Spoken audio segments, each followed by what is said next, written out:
What a great game. Finally finished with all of the accounting work for this particular week, which means, well, all things considered, now play games again. And as it is a nice little... what's my email still open? I should write a private email open. Oh yeah, I know why. Go away, email. I know why did this open, because I got a nice email from the YouTubes. Because you see, the YouTube has just decided to, well, forcefully change the settings on all of my videos to private, because apparently it goes against their policies of, what was it again? What was the wording? Against their policies regarding spam, deceptive practices, and scams. For my total war stream, you know, the 3 games one, the last one we did. I'm sitting here like, why? I'm not spamming. I maybe do one video, well, maybe technically speaking 2 videos a day, because one gets uploaded each day and one is usually my stream. Deceptive practices. I mean, the title of the game is quite literally in the title. The thumbnail is from the 3 Kingdoms menu, although modded to be fair. The title itself kinda, you know, plays with the idea that it's modded, basically. I really don't see how the fuck that actually applies, but all YouTubers of the opinion that, you know, it is apparently deceptive. Okay, you people listening, do feel deceived if you have watched that one. You have every right to do so, because YouTube claims so. Now I'm looking for a nice little email address where I could write that nice little email and go like, okay, please explain this to me in terms I can understand. What can I say? I'm an old man. Not that internet savvy, I don't really get it. I really don't get it though. It's confusing as hell, and I would very like, you know, as usual, I would like to avoid getting into trouble, but it's rather hard when they do something that I just don't understand. Valkyria Chronicles, where are you? There you are. Now, where's the right playlist? I do like to have this in the right playlist, so that, well, you know, if you technically speaking wanted to watch one of the further, earlier episodes, rather, you can do so in a nice and orderly fashion. Ah, nice and orderly. Typical German speak, isn't it? Everything needs to be nice and orderly. Oh, then let's change things around and see if the game actually, you know, arrives at the idea that it should load. It should be loading, and we should be seeing something soonish. Confusing. YouTube is confusing sometimes. Because, you know, since it's basically on 2 platforms, it's on Twitch and on YouTube, and so usually I would assume if I've done something terribly wrong, those platforms would be like, oh no, oh no, oh no, oh no, you little shitter, you don't. But Twitch apparently has no problem with that. Which makes me confused. But yes. Welcome. Welcome indeed. We are once again back with some more Valkyria Chronicles. Everything seems to be set up nice and dandy. And I finished with the accounting for the weekend, which means we now have time and I have time to play. God bless it for that. Also found out how I actually make the screen change. I just need to click around the menus a bit and then usually it loads. Now, as for the last time, you might remember, we liberated the nice little industrial power spot that is, well, the Pausen Industrial District, basically. The whole city. We saw some, oh, pretty intense hate for the Axon again. Not really surprising, they seem to be, and I will not say what I'm thinking here, but basically they are the, you know, the unwelcome group of this particular area. Well, liberating 1000 is probably a good step in the right direction. It means that more industrial capabilities coming back to Gallia as a whole, which Gallia basically needs. You'd be surprised how freaking pricey it was in just material. Every single bullet, no matter what caliber, needs to be made. The guns to shoot them need to be made, of course. Spare parts for maintenance, new rifles, because rifles do get lost, of course. The uniforms, boots, fucking, you know, first aid kits, every bloody thing needs to be produced. So yeah, more industrial capabilities, even in a small country, very much an important thing. Since apparently Gallia has no allies, the other big player on the continent, the Federation, has, well, once before. Oops, wrong button.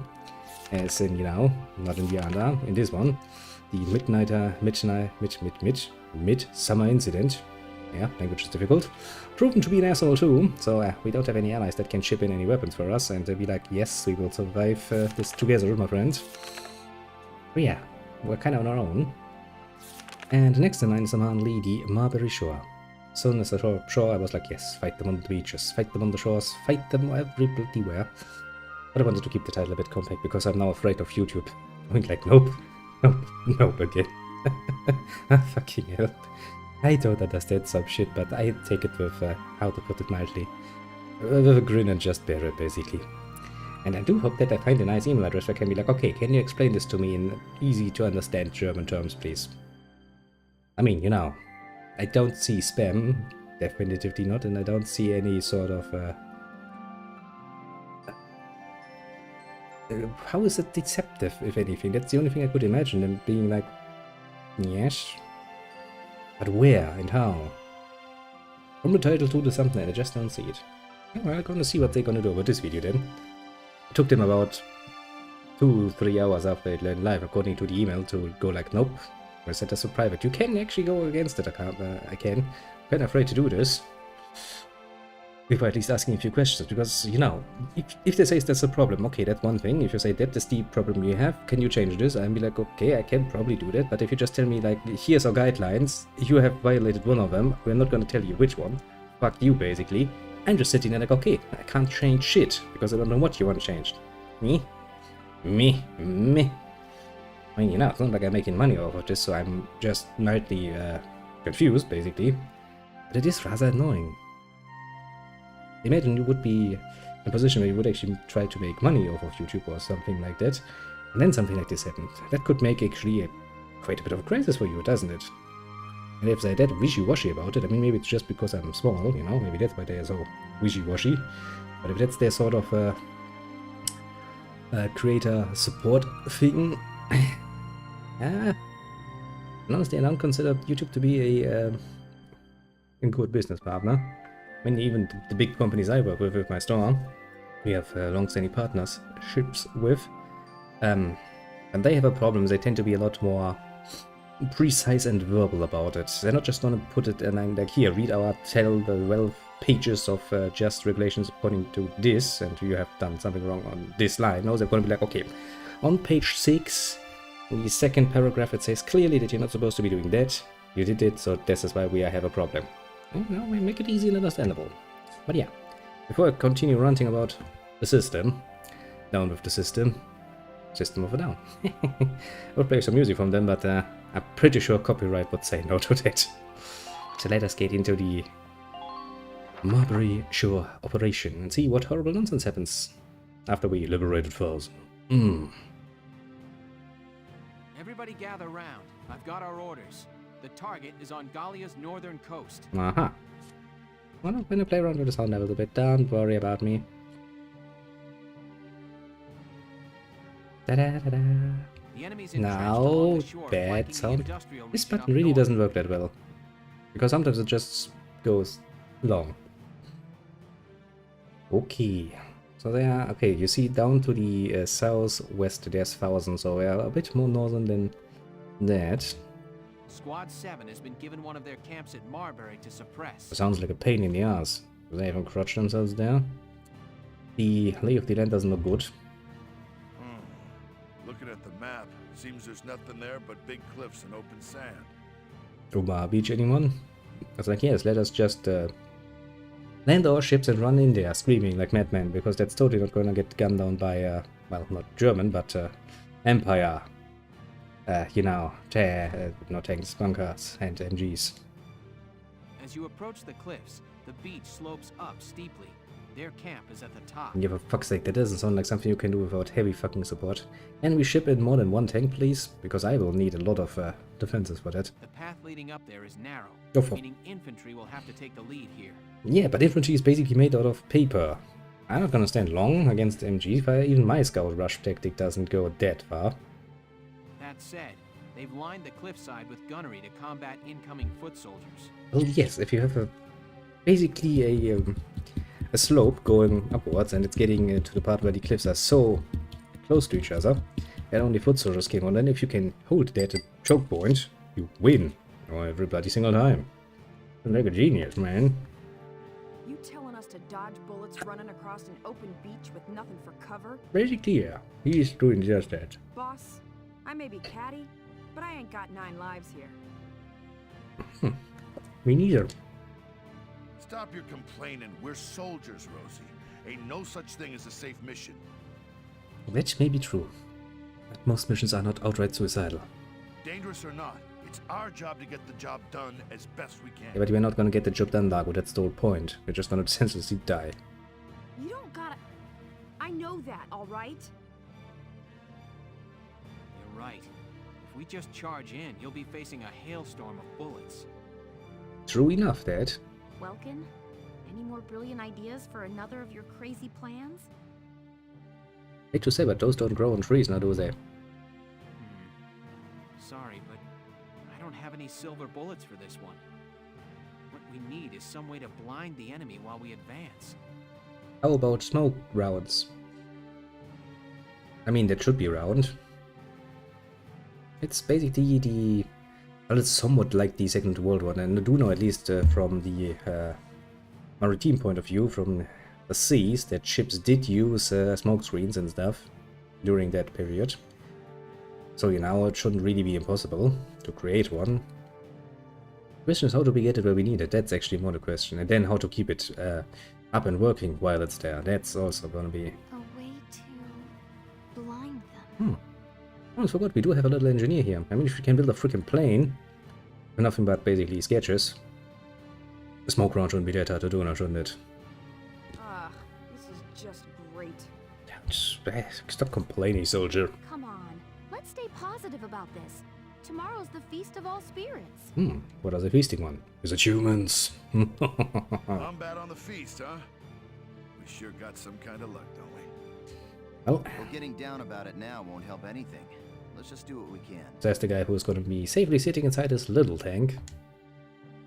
If we could. They may not need 9 lives. No, they're gonna need 15. Don't forget, I'm the one controlling them, mind you. The Beast of All Spirits. Ah, Jesus Christ, on my left hand. Somebody said tomorrow's the feast, right? I forgot all about it this year. Because after that little, presentation I gave yesterday to get some brownie points for the upcoming verbal exam, which I did, mind you. Because the teacher that holds that every year is also the one of the examineers. This is basically the last event for the class of 2022 that I was part of. We went bowling. I haven't been bowling in like, I guess in game I was not so long ago in Yakuza. In reality, quite a long while ago, like 10 years or so. Hey now, Played like, do you you know, guys even know the reason for this holiday? 3 games or so with 10 frames each. Boy, my wrist actually hurts a bit. Really not used to that Ethan, anymore. It's the day you give presents to the guy you like, ain't it? It ain't Valentine's Day, otherwise it would be cold like that beach. Yes, but no. See? The Feast of All Spirits is the day all the spirits in Gallia share their love. You mean it's a spirit orgy? Okay, I'll take it. They say the practice of giving gifts to those you love came from that belief. So while every spirit in the world is happily, busily doing the fucky, those idiot humans are like, here, take a nice little gift. Back in the day, people gave presents to everyone important to them, not just lovers. Yeah, but if you're that plus Christmas plus birthday, that's gonna be pricey as fuck in the long run.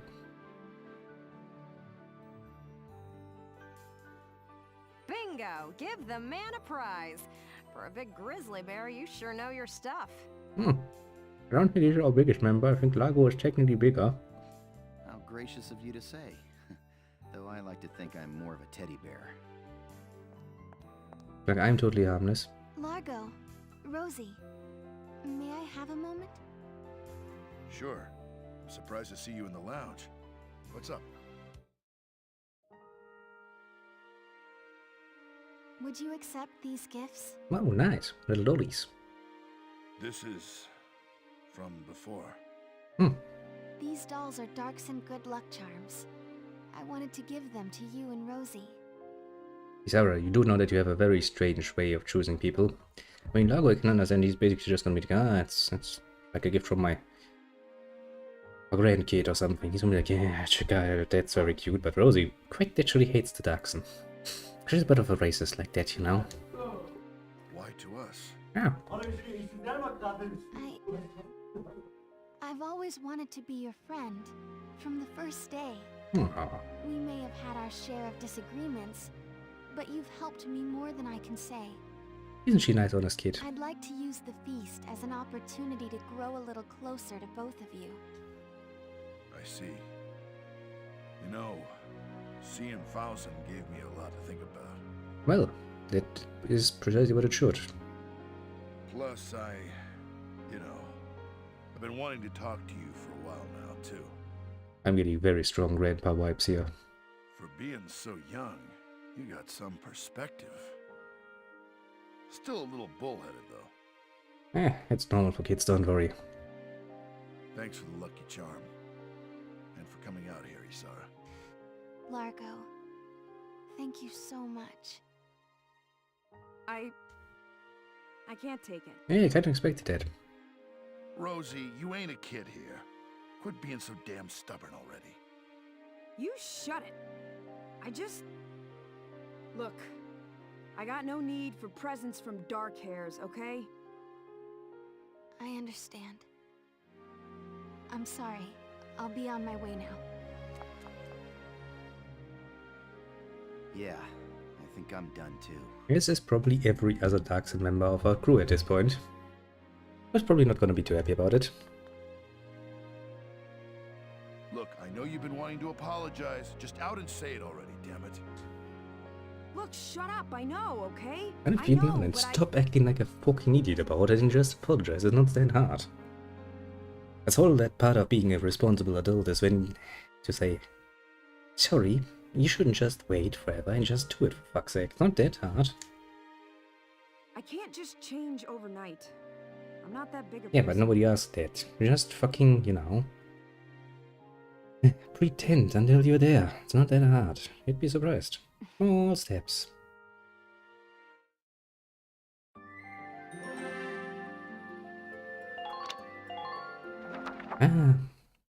Well, pain in the ass. If I have to choose somebody to run into gunfire, Rosie might be a good choice. It's just If she weren't worth a full CP point. some kind of plan. What will we do? Welcome. You have been in the mud. Have you been playing with mud? I mean, it's good stuff, you know, playing with mud. In moderation. So I remember, What happened to back you? in the old You're house, covered in dirt, Alicia. where I grew up, we had a huge garden. And you know, modern day, it was always like, when I'm getting old, I'm gonna buy myself a house and I'm gonna live with a nice garden and do all the gardening in the world. And I'm like, yeah, sounds actually fucking tiring because I know how much work that makes. Oh boy, are those idiots not aware. Yeah. Funny story about that. Let us hear it then. What is so funny about the mud? Anyway, I've got something I want to show you. Okay. Come see. Look real close at my hands. Okay. Oh, you found a better play. You found a mottled vagabond. The vagabond. They're migratory butterflies, but they shouldn't be in Galia at this time of year. It's pretty rare then? Well, I'd assume so. They call it a vagabond because it never stays in one place. They're hard to find. I've tried to hunt one down more than once before, but I never had any luck. Well, you should have just asked Alicia for it. Apparently, she has a good hand for it. Then you like it? He probably will like it very much, yes. Absolutely. Thank you, Alicia. But you've still got to tell me how you found it. I'm amazed. Me and Hans caught it. Nice. My He deserves that medal, doesn't he? You and Hans? Wait, is all that dirt? I've never been bug hunting before. I got a little mud plastered. I mean, tomorrow's the Feast of All Spirits. I wanted to get you something you'd like. That's very nice. I brainstormed on what you might like best, and this is what I finally came up with. You took a guess, and you actually were probably damn right. Wow. Thank you. Not the most romantic gift ever, but it seemed right for you. Well, if you were looking for a romantic gift, you know, someone interested in good old Valkyria, yeah. You went to all that trouble for me? thank you, Alicia. Good thing the guy is dense as fuck and is not gonna ask, like, romantic gift you wanted to give. I'm happy I got to see such a rare specimen, but I'm even happier at the sentiment. Really? Well, of course, why wouldn't he? It's a nice gesture. Yeah, thank you. A very nice gesture, even. Welkin? They say if you give a present to the guy you like on the feast, things will go well for you.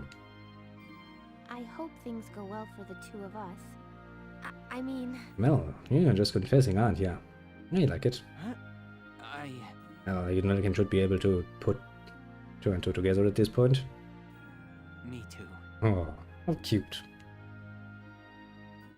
It's a very cute, isn't it? Very much the innocent little love that blossoms in this particular war. I like it. No reason to lose hope. Yet.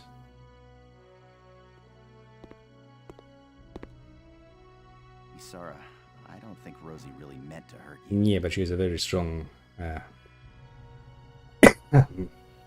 put it otherwise, she has a strange way of showing it. Actually, I don't think she has that much of a strong dislike anymore, but she still has a very, very strange way of showing things. No, I know that, Mr. Zaka. Yeah, still hurts Diana, doesn't it? But I do wonder if dreams of a future in which we're all equal will only bring pain. Well, depending on how far you take that thought, yes, probably it will. No, don't get impatient on me. Getting close to somebody takes time, Isara. And it does. People don't just change overnight. That said, nothing in this world doesn't change. Well, I mean, looking outside the window, I will strongly agree with that one. Yes, I know. Even if slowly, change will happen. Exactly.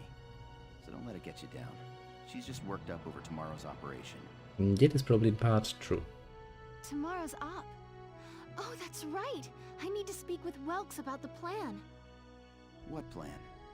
You come up with a solution for those guns?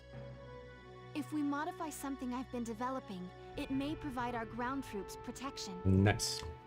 I'll go speak with Welks about it now. Goodbye. Goodbye. Bye? Hey, Isara.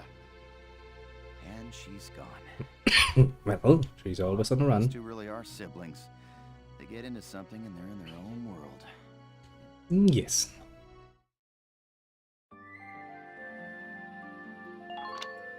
They grow them strange around here, but that doesn't matter. Phew, time to drink something. Hey, boss. We, got a plan today? Well, Isara and I came up with a little something last night. Speaking of, Isara still isn't here, is she? Running around, doing I things. apologize for being late. Welks, it's done. Nice. You finished in time. Yes, these smoke rounds Nice. should help keep our foot soldiers safe from fire. I need more details though. How much do we need to shoot to get a nice little smoke screen up? How much do we need to continue to shoot to keep it at a certain density? And how big we talking? You know, all the things I need to plan my strategy. Smoke rounds? A new type of tank cannon rounds. They don't do any damage, but they create a smoke screen. If we run through those, we'll be able to move without being sighted. Yes, but also our visibility will be down to basically 0. And you just finished them now? So you didn't sleep at all last night, huh?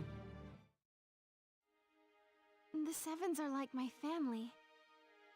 Alicia, Rosie, Largo, Mr. Zaka, Welks, little Hans too. Well, he's more like the pet, but I get the sentiment. I The don't pet want is also part of the family. none of Actually, us to strange when you think die. about, but humans really don't differentiate that much. Like you should be able to feel the same empathy that we feel for our blood family, that we, for example, feel for example, step siblings. Well, that's how it can work out, at least. Not necessarily the way it works out in practice, but, you know, we can. And even pets, although they are a completely different species from us, can become valued family members. Interesting how we work, isn't it? Really gives you a bit of hope for humanity in the long run. That we're able to be that empathetic towards pretty much everything. If those smoke screens can protect you even a little, it'll be well worth it. I mean, good point coming from somebody who's going to be sitting safely in the little tank. Isara, you... Nice going, kiddo. With these things, we'll be practically invisible. Nago, you are a Lancer. Your movement is not much, and that's putting it mildly.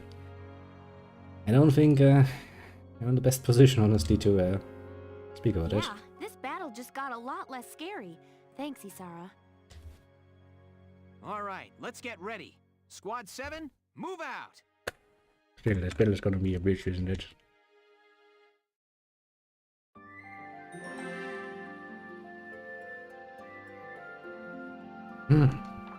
Save the game.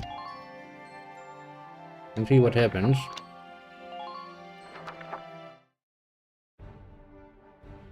Here is a brief on the task at hand. Aye, aye. Let's see.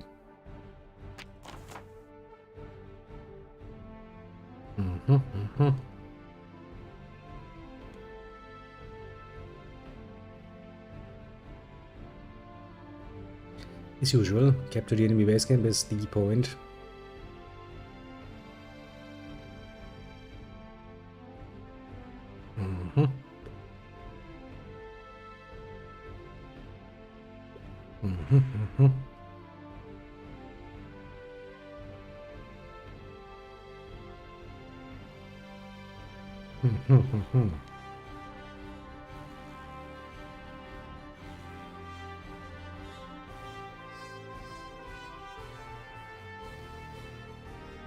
Ah, yes, flamethrowers. Sadly, I don't think I have flamethrowers yet. I could do, but I'm still kind of waiting for that one good level. Basically, that one level that you can use to farm shit like a bitch. Which is basically the skirmish for the rule map, basically. If you can get to that one, you are freaking golden, let's just say.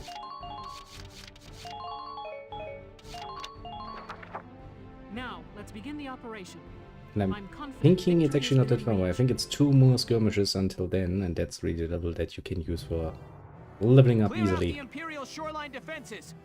Squad 7, move out! And since the enemy is actually using elite troops at this point, it would be a very good idea to get that shit going.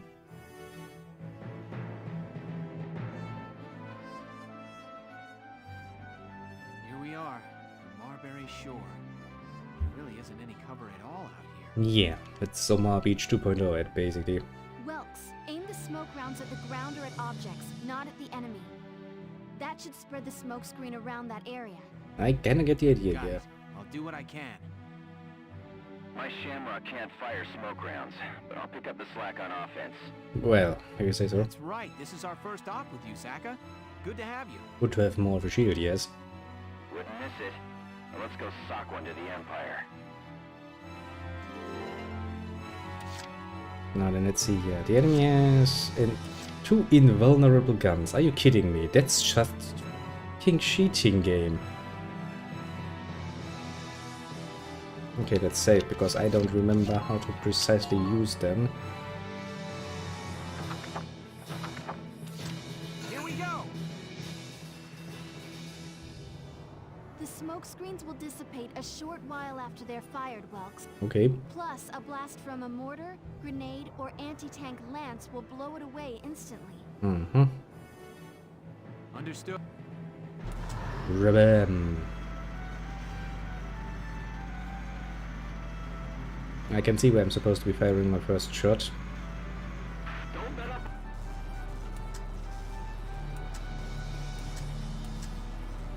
Yeah, it's called an invulnerable one for a reason, I'm assuming. Look, it's the Isara, Smoke 1. Now! She now has no weapon named after her. Okay, I'm not gonna move my tank in there because that's gonna block the living shit out of things. My turn, okay? Time for scout action. Hardcore, non-stop scout on scout action, I tell ya. Think you can push them back? Enemy sighted!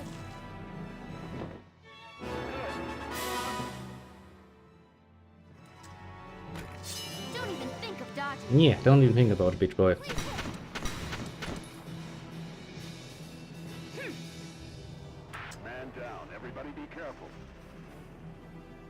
Do I want to go further? Now that I think about it, if I could spawn my little Schnieper up here, that would be good. All right. We did indeed. We managed to avoid the threat of... Okay, where's my Schnieper? Of course, she's all the way down here.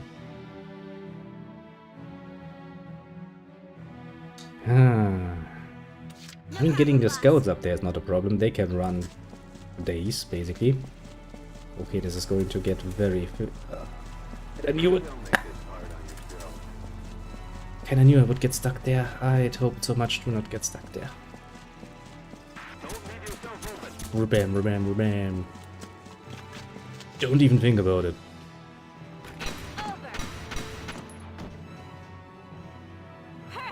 Perfect indeed. Okay, so the question is, how is actually the way going? I don't care about that gun. Okay, I'm assuming I have to run through this area. And I'm assuming they're gonna be, well, there's at least one more bunker right in front of me. I could move up the Edelweiss, but the problem is angling a tank's gun down is actually not usually something they can do very well. A bit of a problem, that one. And they do seem to have a major camp up here. I also don't know if the smoke wall will actually dissipate. The hunt begins. So maybe if I can get her to retreat, can resummon her a bit further. I should have thought about this, I'm an idiot. Bit of a misunderstanding on my part. The mission parameters. Oh, for fuck's sake, it's gonna take 3 whole turns to get her just out. And then I have to get her back in.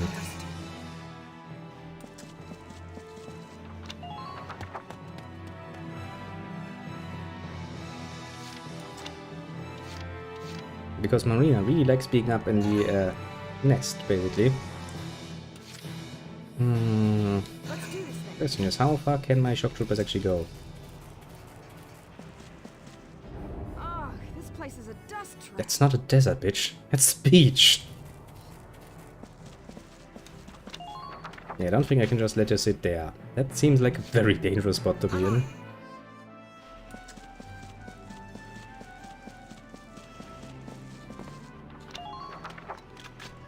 Okay. Do I even want to try it with him? I think he's gonna get murkated. Could move up the Shamrock, but is there really any use for that? Maybe it would actually be a better day to move up the Edelweiss. I mean, at least he can probably use his, Entering combat. what's it called? His mortar. Enemy camp sighted ahead.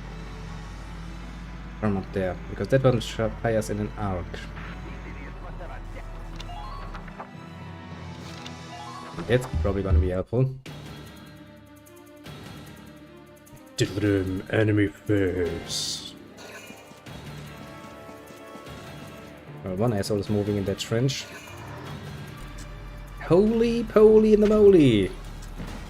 Underminer fire. I have a freaking tank.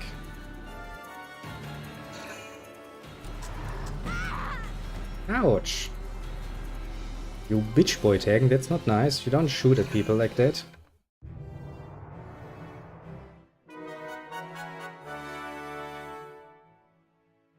Which one is it? It's this medium tank, of course. Yeah, that's not good. Let's save the game just in case, just something horribly goes wrong.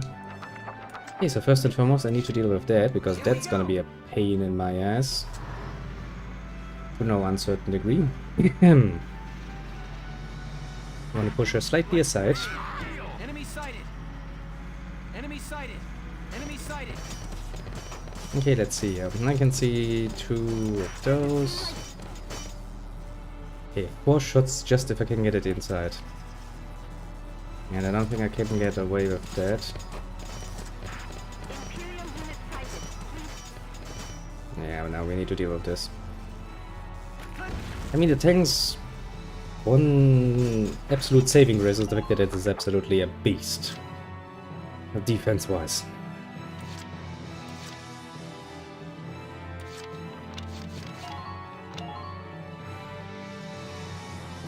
Okay, can I give a tank an anti-tank order? Yeah.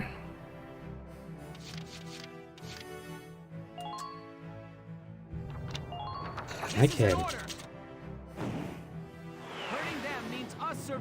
Basically, if I can get rid of the, at least the medium tank and the two bunkers, I can probably get a scout closer to where I want to go.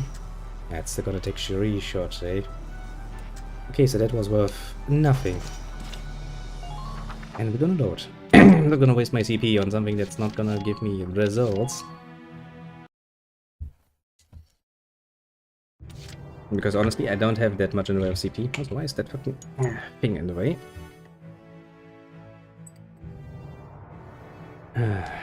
Well, that's gonna be a waste of turns.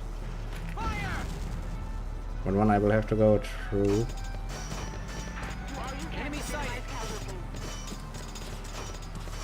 I can just simply like fling, fling, fling, fling, fling. You can't do shit, can ya? Here we go.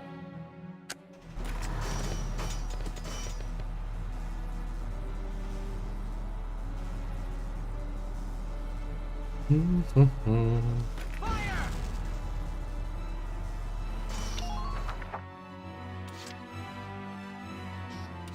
That one is gonna be my main problem though.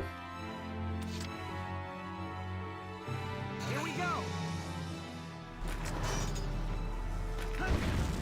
I can tell you that much immediately. The hunt begins.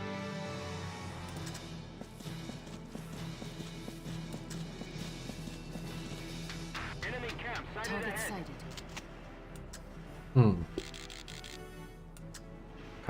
Cover, tank. Good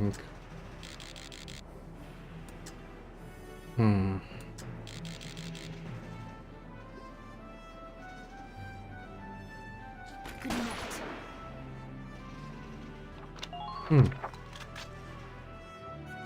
Scammer, no scamming. I've been accused of many things in my life, believe you me. Stuff like insults and other such nice things, yes. But I will honestly admit, I was never called a scammer until now. Thanks, internet. It'll make me feel great about myself each and every single day.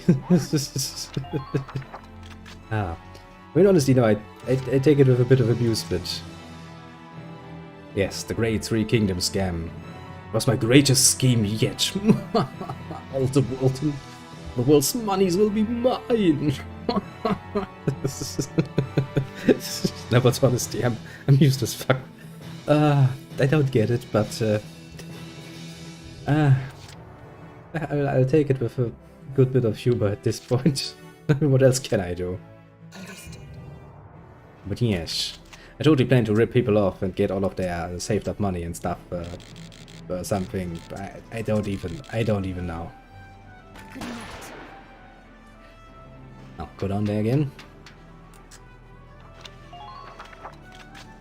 Now then, so far I'm somewhat happy. At some point will be the Great Scout Rush again, and the Great Scout Rush in this case will probably cost me an armor leg and something else. Before I do it, however, one of them needs to be a bit more healthy. Go back to base camp. And heal thyself, Jalika. Where is it? There it is.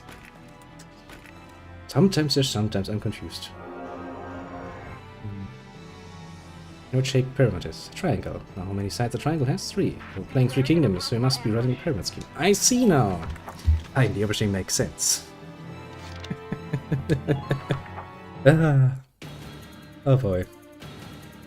I haven't been this confused about a statement in a while, actually, and I tend to hear a lot of nonsense, mind you, but that is a new any amount of nonsense. Also what I'm not all too fond of, honestly. Like, you'll be scamming people, what? Yeah, it really is. I mean, I had some copyright claims going on sometimes, where it's like, okay, we're just not going to be, you're not going to be able to monetize in certain countries or something. I'm like, well, yeah, no shit, Sherlock, I can't monetize anyway, so don't care. It's the first time actually they're like, no, we're gonna completely private that video for you. Here we go. Because apparently, scamming people is a bad thing. Like, you don't say it. Wasn't my intention. Like, at all, actually. Not question, let's just discuss. Can I get behind that? I mean, I really don't get it. I did try to read through their little guidelines and understanding what they could take, you know, an affront to, but I just don't freaking get it. I really don't get it, basically, is where I'm at. Now then, if I put a smell ground down here... Yeah, me neither, I just read that one particular little thing because I wanted to see where they're coming from. Like, yes, if you use, for example, a video and you just try to get people to link to another website or something, yeah, sure, I can see that could be used as a scam. Or if, for example, you do some... something where you promise money or something, yes, I can see that being a scam. Or deceptive practices where you use specifically a thumbnail with, for example, a famous person that had nothing to do with the video. Yeah, I can see that that is scamming. I can absolutely see that as scamming. However, I don't remember doing any like that. Which is why I'm sitting like, huh? You're doing well. Just keep it up. Not much is also true. It's not like you have much of a choice. If you want to use the big number, which is YouTube, or, well, Twitch for that matter, you kind of have to accept their terms and conditions. Ouch. Anyway. Okay. I really would like to see a bit more. Jesus Christ, Alicia, you're gonna get murdercated here. Also, of course, I can't sneak behind that, which is a problem. I can maybe be able to take care of the trooper, though. Well, no, I can't, because I actually blended myself. Well. Well, and it is the point where normal people are like, okay, that's why we have the ability to load, right in the middle of battle. Was indeed my miscalculation, yeah, so I can't really take, you know, Gotta love nature. much against that. It is however confusing. I mean, it's one thing, you know, if you tell me specifically what I do wrong, and you're like, okay, we have a problem with this part in particular, I'd be more than willing to change things, to comply with the set rules. I'm more than adult enough to know how the world runs, and I have many contractual obligation to many partners in my business. But that sort of just, you know, here you have 7 pages of rules, and you broke one of them, and we're not gonna tell you which one. That's what really gets me going, because Enemy sighted. that's not helpful. That's not helpful at all, actually. That's putting it mildly. I guess I could probably go up and deal with those guns, but there's another one here. So, you know, all jokes aside, it's not like I'm unwilling to comply with rules, just give me the specific rules first.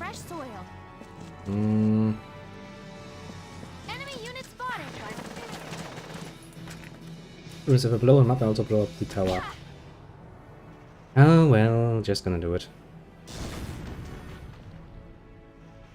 Yeah, I'm gonna sit here and heal a bit. Ah, the rage mysteries of our day.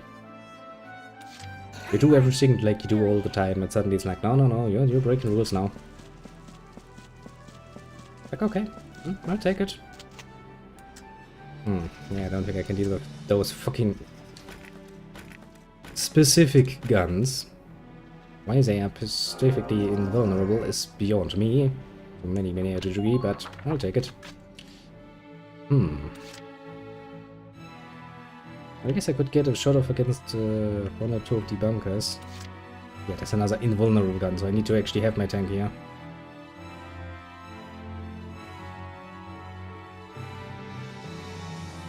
Oh, you're getting bullied there. That's not nice.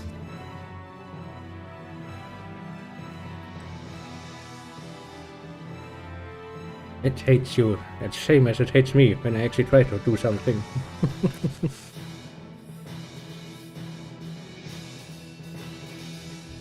Ah. I mean, I can kind of see where you're coming from, when it's putting it mildly. Hunt begins.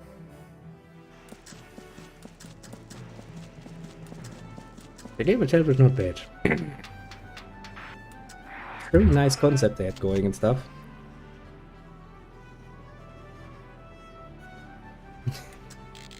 See, mine is still a nice little, a very nice little one. Well, to be fair, I do remember when this was set up that I did kind of specifically tell the tech to be like, okay, you do know that I don't give a shit much about many things, but at least let the people speak freely of their swords as much as possible. So it should be set to be rather lenient. I don't think you can put it much more lenient, actually. Maybe you can. If you can, I don't know. Actually, we'll just stay here. I'm gonna get an opportunity to throw a few more shots in the near future. So, you see, I mean, people nowadays misuse and use the term free speech all of the time. Nothing new there. Personally, like to consider it to be a, as much as possible, should be a thing. As much as possible, that is. Of course you're gonna run down there, aren't you? I am in cover, however, you little bitch boy. I would rush ahead with my scouts, but ever since the enemy turns into elites, my scout rush capabilities are somewhat lessened. And that's putting it mildly.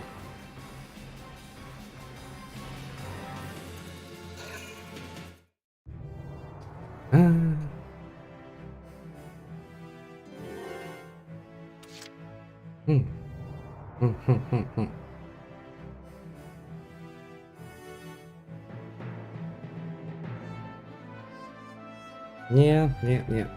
I can absolutely see where you're coming from. I think they actually did good with adding another unit type in the other one. The Valkyria Chronicles 4 has mortar units, I think. Which I do rather enjoy. New target sighted. New target sighted. Okay, Rosie, I know we have ran you a bit a very difficult situation, but you'll just have to take it. Entering combat. Now then, what do I have in goals? I have a freaking Gatling bunker, which I would very much like to get rid of, and well, a trooper lead.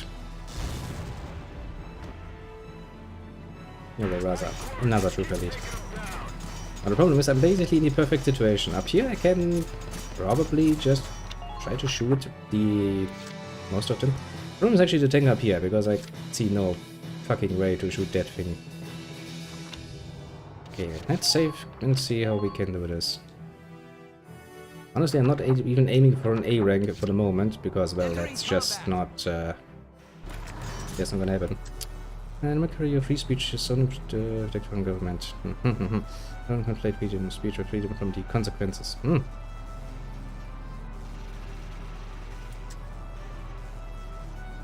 Well, that's a difficult topic, honestly. Especially, I think, at least, I'm not really into that the whole debate thing, but I did hear the sidelines, as I am, that America seems to have quite a bit of a debate going on about that particular thing. I mean, yes, speech has consequences. If I don't like your speech because you insult me, they hit you in the face for that. That's kinda, you know, partly your fault. My result might be a bit, you know, over the top, but still. But it is difficult. It's really difficult. Which is usually why I try to avoid stuff like that. Because no matter what, you will always find somebody disagreeing with you most definitively and most annoyingly. Over, in some cases, actually, the same fucking point. Both sides want to say their piece Entering combat. as much as they can. Yeah, this is the sort of lucky shot I really hate to make.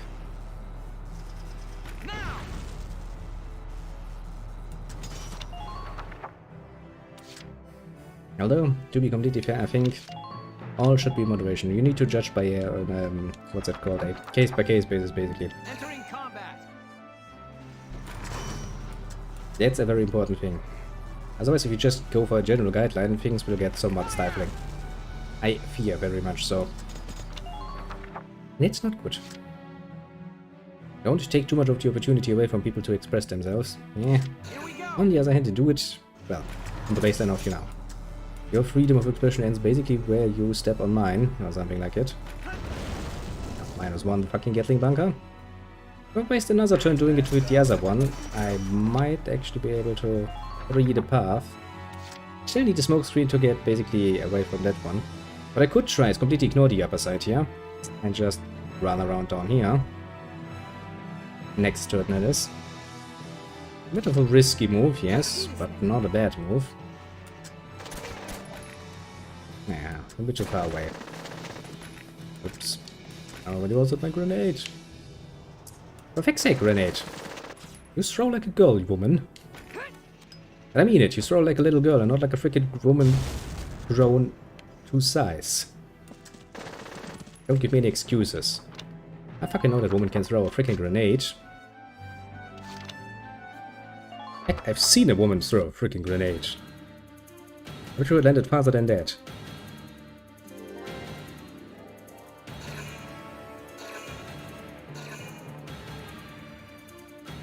Yeah, America has its share of problems these fine days. Ouch, you busted have a flamethrower. Also, that damage is beyond pathetic. Rosie, you will die.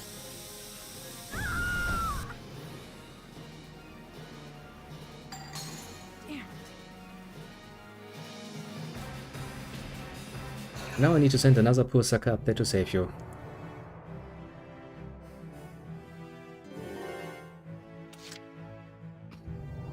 Well, no, there's no one recipe for all of its potential situations, sadly. Well, yes. I always found that rather impressive, the way that you actually have a two-party system, while most other countries prefer a lot more variation, to put it mildly.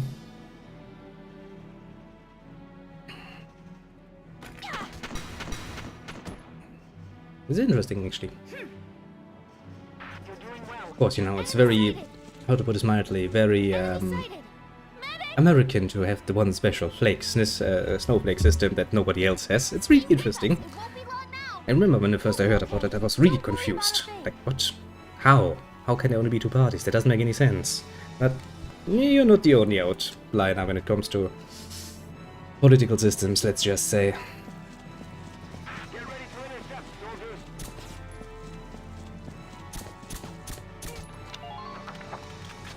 Many have decided to go for very interesting systems, let's just say. Okay, if I get rid of this, and I then blow down somewhere around here, I could probably take that camp, which means I could summon some shit. Which leaves, you know, probably the worst case. The camp down there, which is probably going to be heavily defended, mind you. I can take care of the trooper lead, technically speaking. Can I resummon Rosie immediately? Of course not. That would be too easy, wouldn't it be? Okay, let's save the game, because that's gonna be one hell of 4 lucky shots for my tank. Entering combat.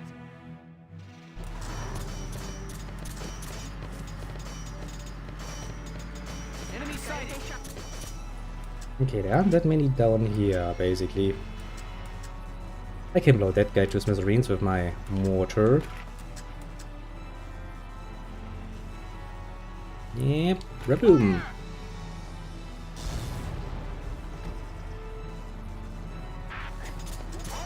And I just need to take care of the fucking tank thing. Entering combat. Tank thing. Bunker thing. Ah. Tomorrow beach all over again.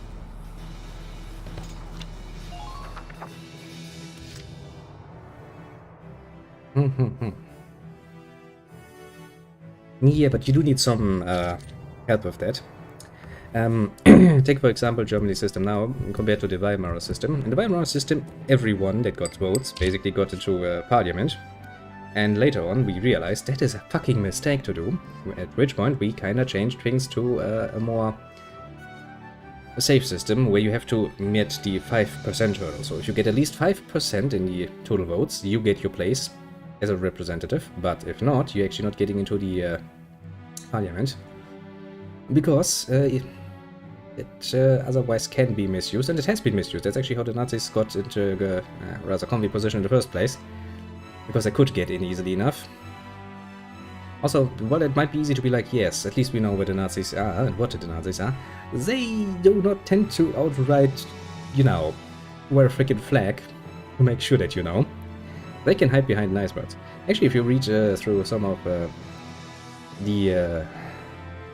Hitler's his research and stuff, which I did because I was kind of interested in finding out how that asshole actually got so far, you will realize that most of his speeches, just taken, you know, without the context of who wrote them and for what purpose, sound first and foremost rather reasonable. It's the details that really make the difference. So, you know, the evil ones don't tend to outright go like, I'm the evil one. And maybe in America things would be different, but around here the Nazis were a lot more smart about it, sadly enough.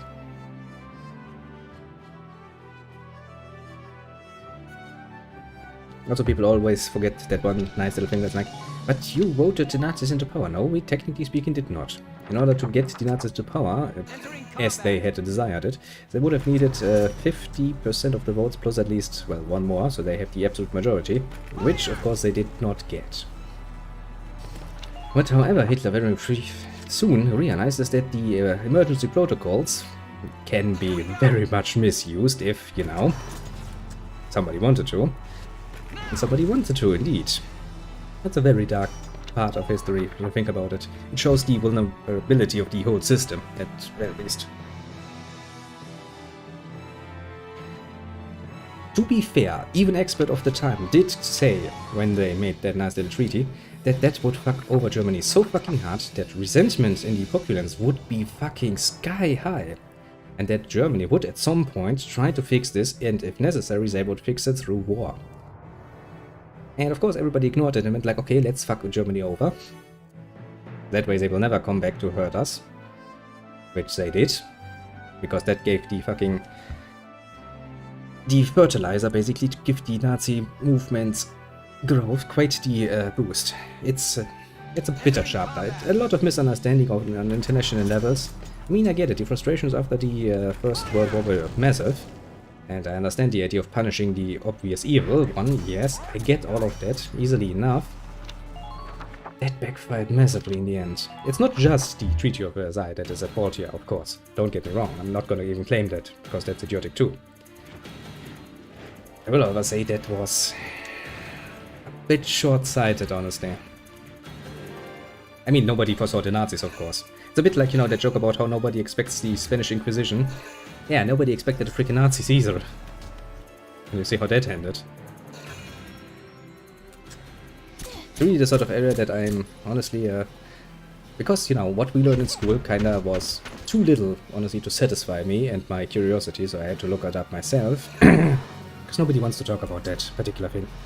Yeah, that's not good. That's not good. Ouch.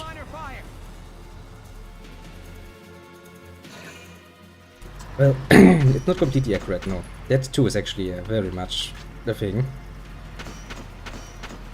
Of course, let's not forget, we also went to war, we did horrible things, yes, as did everybody else. But sometimes they take things just too far. Take the the Nuremberg trial, for example, against the Nazis. Don't get me wrong, the trials themselves were absolutely illegal in any way you look at it, because the Nazis did fucking horrible things, and there's no two ways about it. I'm not even going here to try to make an excuse for that. Absolutely not. But when the Allies started then to, you know, start trying to blame us for the absolute trade warfare we did with our U-boats, and somebody had to point out that wait a second, if we actually try to blame them for that, they could rightfully claim that we did the same, and then we would be the bad guys too. That's not good. That's the sort of statement, or the sort of statement You have to understand from their point of view. They are enraged, they have losses, everyone wants revenge, sure. And that leads to decisions that might go a bit over the top at times, sadly enough. It's human. We all are emotional to some degree. That's good to some, not so good in some other. But hey, what can you do? Yeah, no. World War 1 was actually many more colorful than comparatively speaking World War 2. World War 2 makes it pretty easy, actually. If you just look at it. Which is good, mind you. The Nazis are very clear-cut evil at theirs, which is why I find it so fucking funny when people still try to defend that. Although, I will say one thing that has been annoying me as a German in particular. People nowadays conflate many things and call many things Nazis when, you know, honestly speaking, Nazis are a very specific thing. A very specific evil. Sweet dreams. And I don't think nearly as many people as are claimed are actually Nazis. Like, they're Nazis, no, not really. They're not National Socialists. The same with, you know, technically speaking, you can't just call every fascist a Nazi, because fascism is actually not necessarily National Socialism. It can be, to some degree, and they do overlap in some parts, but they're not the same entirely. As a German, you know, you learn to be kind of very much looking at the details and going like, at least I want to be blamed for the right things, you know? And try to stop World War I even. Well, we did, yes. I was giving up to go to war with good old Austria-Hungary, which was a bad idea from the start.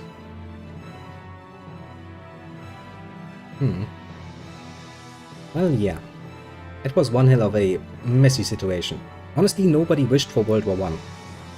Pretty much everyone wanted to try and stop it, because, you know, it's a bit standing at the border and, you know, gearing up and going like, we're going to war. Screaming about it is one thing. It's a nice little tactic for diplomacy, basically. Advanced diplomacy. It's a whole other thing to actually go to war. And even then, things went massively out of everything.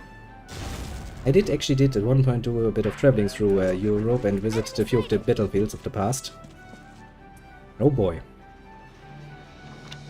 Oh boy, indeed. Enemy unit spotted.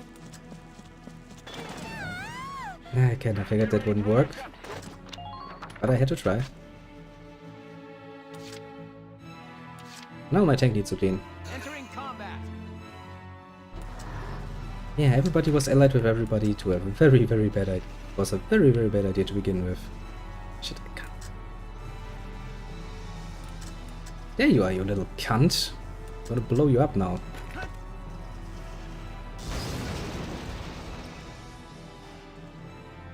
Bling!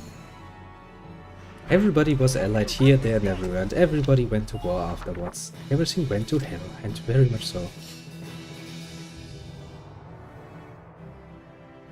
Yes. Actually, there's the one thing that everybody holds against America and Europe, is that basically America always had this sit-and-wait policy. We wait and see how it goes, and then when we can clearly see who is the stronger side and who is in the quote-unquote right, we're gonna join the war then, on their side. Considering the capabilities that America always holds, especially the military capabilities, it's always been seen as a bit of a scummy move, honestly. Even in the Second World War, the British in particular were rather vocal about their displeasure with Americans' non-intervention policies.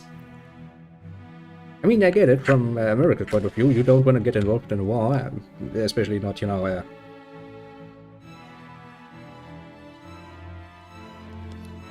a war that has been going to that particular giant size. This can't be good. I know it can't be good.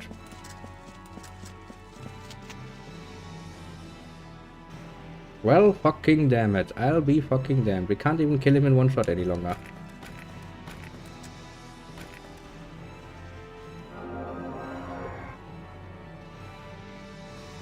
That it probably actually is, yeah.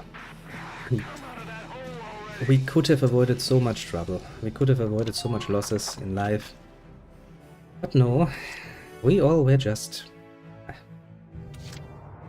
somewhat blinded by our own pride, I suppose is a good way of saying it. I really need to take that camp. Which means I really need to take care of that guy.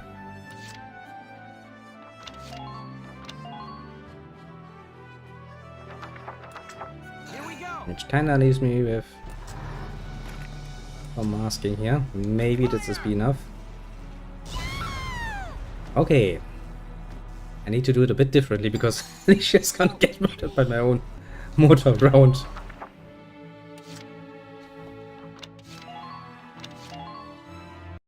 Yes, World War One. Jesus Christ, we could have avoided a lot. Not to. Not that. Forget, we could probably have avoided giving the Nazis so much to work with if we had just, you know, stopped at some point and been a bit more reasonable, but that's one of the weaknesses of the humankind, isn't it? We aren't the most reasonable, sadly enough.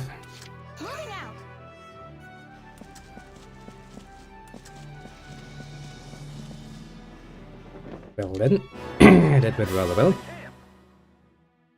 Then, what is the enemy gonna have down there? Lots of troublesome things, I'd imagine.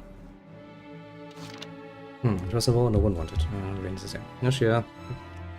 Beat itself by a revolution. French and British troops were chosen to go over to the top in 2019.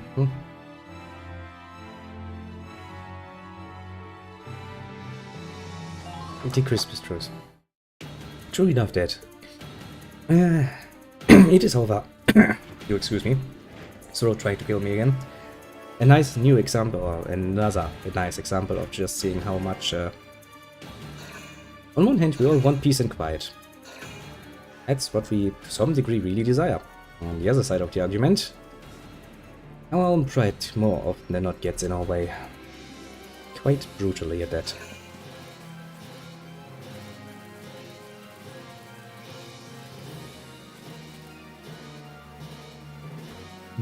Can I get behind that building though? Because that would be very useful.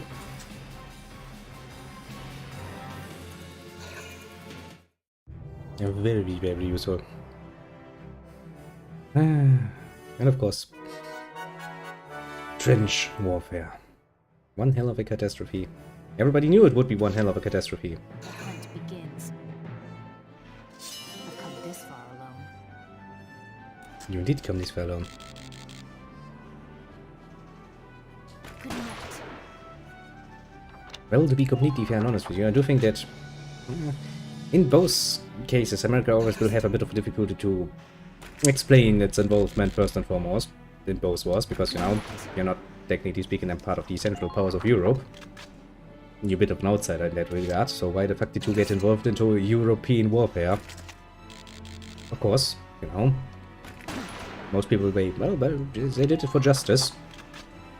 Which, you know, sounds very American, but I don't think the most Americans actually going to be satisfied with that. That's an answer.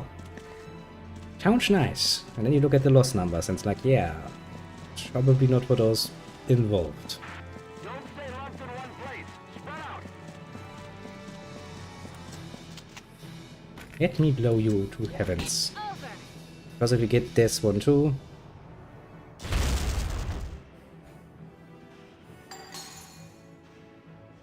Perfect. Target silenced. Head to the next one. See, that's the sort of warfare that actually is very much something that America can speak very much of. And rightfully so. After all, no European power should get involved in that one. Technically speaking, that is. But you know how it is with technicalities. Gotta love nature. Now then, little trooper lead. I will have you go. Because you're very much too close to my little scouty. Good work. Keep it up. Now, where precisely do I need to put my smoke screen? Placements are too far. Kind of forgot about it, but yeah, America actually has a bit of history with Mexico, hasn't they? It's like, you give us all of this, and, well, things will be good. They're like, no, fuck you. And everybody is not surprised. Of course not.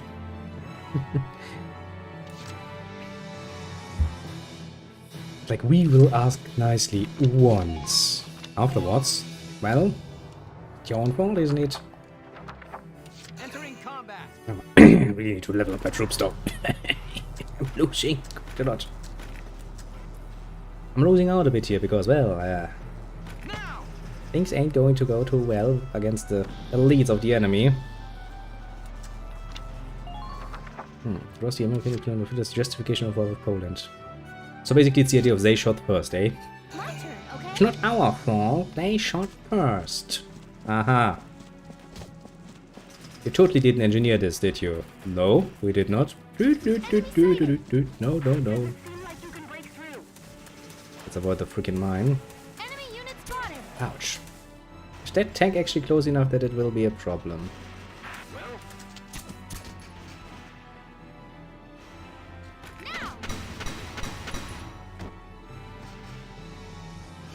I would imagine so. That's a very powerful equivalent, let's just say. The sad fact that it actually works, you know, that's what really gets me. My turn, That okay? that sort of justification actually was acceptable. It was obviously a freaking scam. Everybody, you know, knew it was a scam. And still they got away with it, because nobody wanted to piss around, well, a mobilized Germany, basically. Rattling your saber most profoundly at the border seems to be still, sadly enough, pretty much a working strategy. As sad as that is, when so much volume that speaks again, you know, about humanity. Huh. I still have one point. Can I get a healing off, actually, with that? I can. Because if that tank is not close enough, I can actually just take the flag and be done with this mission next round. Or so my hope goes. Let's see what they do. Because of a bit of a defensive boost, at least you can survive a round of, you know, nonsense. Yes, yes, you just request reinforcements, nobody cares.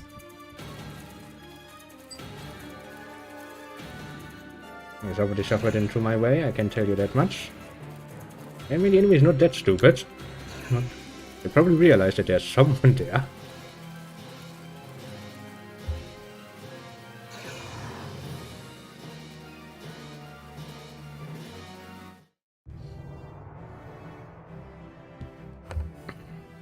I will admit, at some point, something I've always wanted to do, when I have actually a bit of time and well, nothing to do basically.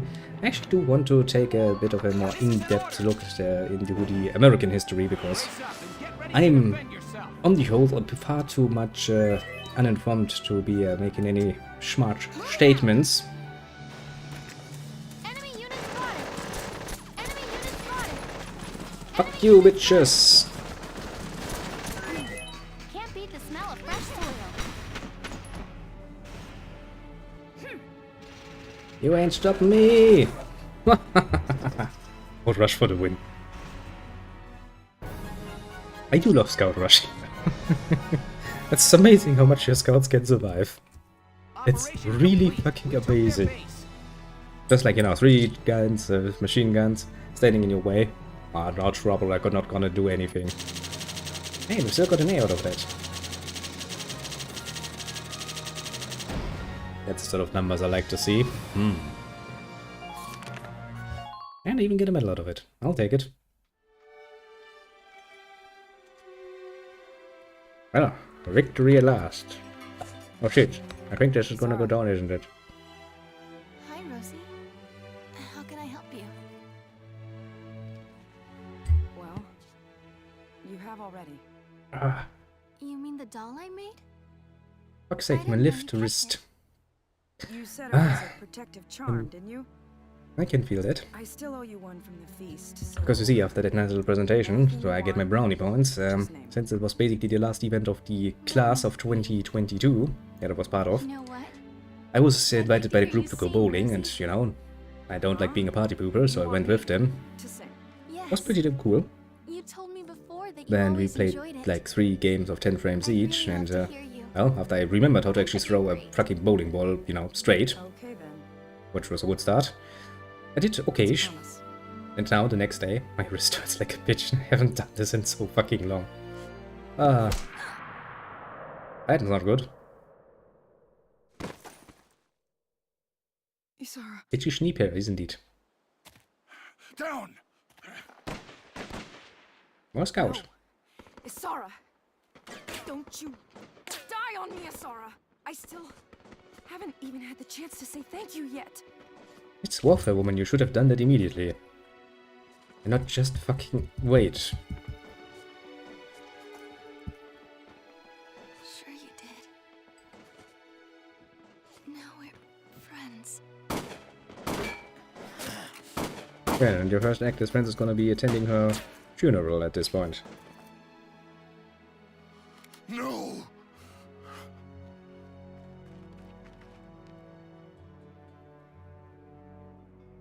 Isara!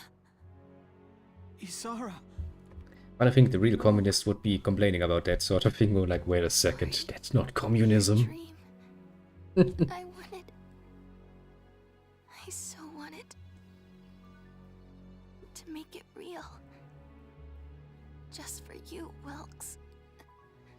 I had actually for a second forgotten that this is the mission. What do you mean? Well, you know, he hides it for specific, you know, cutscene moments. It's like, you know, Said you wanted to. like so many other things that only happen in fucking cutscenes. Remember? You know, like in... You I remember the oldest example of one very much disappointment. wings. Sorry, walk from Baldur's Gate, namely. Yeah, lenses are pretty damn useless. Honestly, with some of the orders The sky together. that improve the damage done to armor, your scout becomes a fucking tank killer. Why would I use a lancer that can basically not move shit? We'll go flying real soonies. I promise.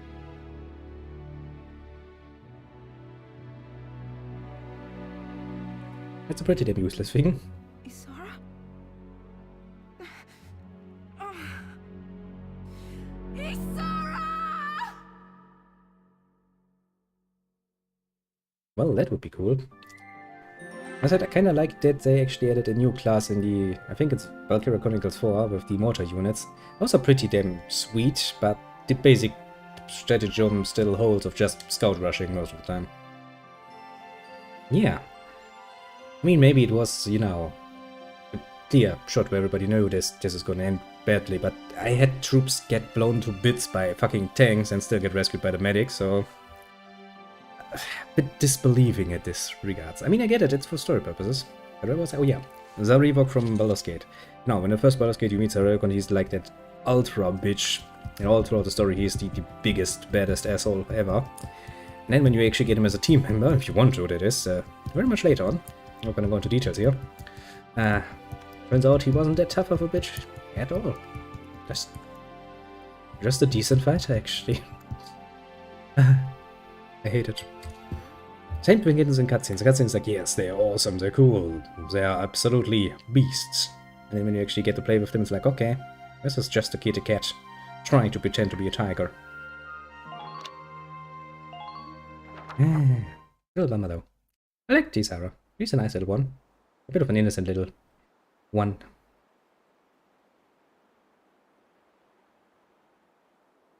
Still, I mean, you know, we're at war with a fucking major player. The dreams you left. It's up to us to Yeah, build the them. plot can kill you whenever it demands. Or save you whenever it demands.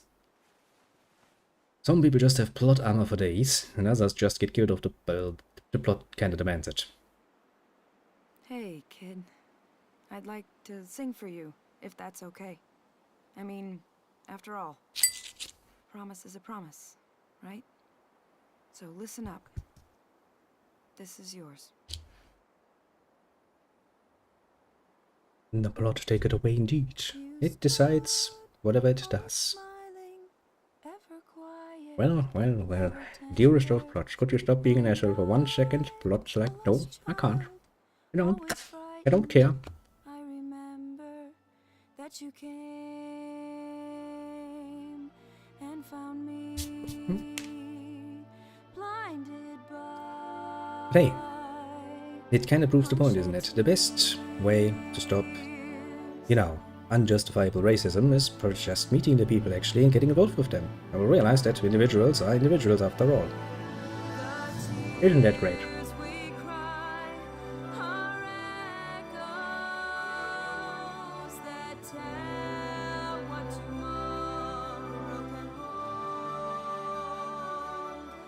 And I Really nice little roll there at the beginning. In his skirt. A long skirt even. That takes some balls. He does, doesn't he? Actually, I think I watched it once. There's an anime to this one. And in the anime, he doesn't take it nearly as well. That's quite literally. Also, in the anime, I think the army also acts a bit more like an asshole. That feels like, well, it's just another Darkson. I did watch that one because I wanted a bit of a comparison.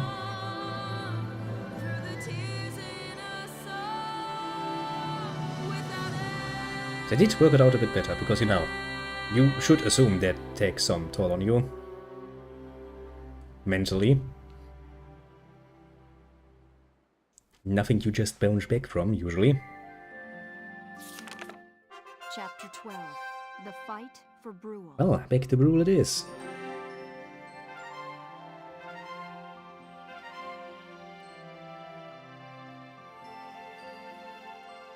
No offense taken, don't worry. Honestly, I am one of the very much milder Germans. And ever since I have been, you know, getting more involved with the whole internet, I came to understand that just being called a Nazi doesn't necessarily mean much these days. You know. But yeah, since this basically is... Although, to be fair, technically speaking, the Federation would be more where Germany would be, and technically speaking, the Empire is more where Russia would be on the normal world map. But since the Empire kinda... I'm pretty sure they are supposed to be looking quite a bit like the Nazis. So, you know. Well, no, it's just what we were called in World War II by most. Actually by the British most of the time. The Crouch. I know. British, hilarious, because that's not even the one thing we eat the most. Actually, potatoes would be a lot more fitting in this case. The Germans and their potatoes. Or schnapps.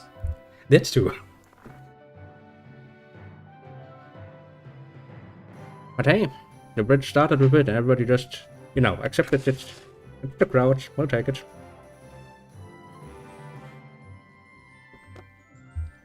And we took it with grace, of course. Oh, so I just started a fire. I'm an idiot.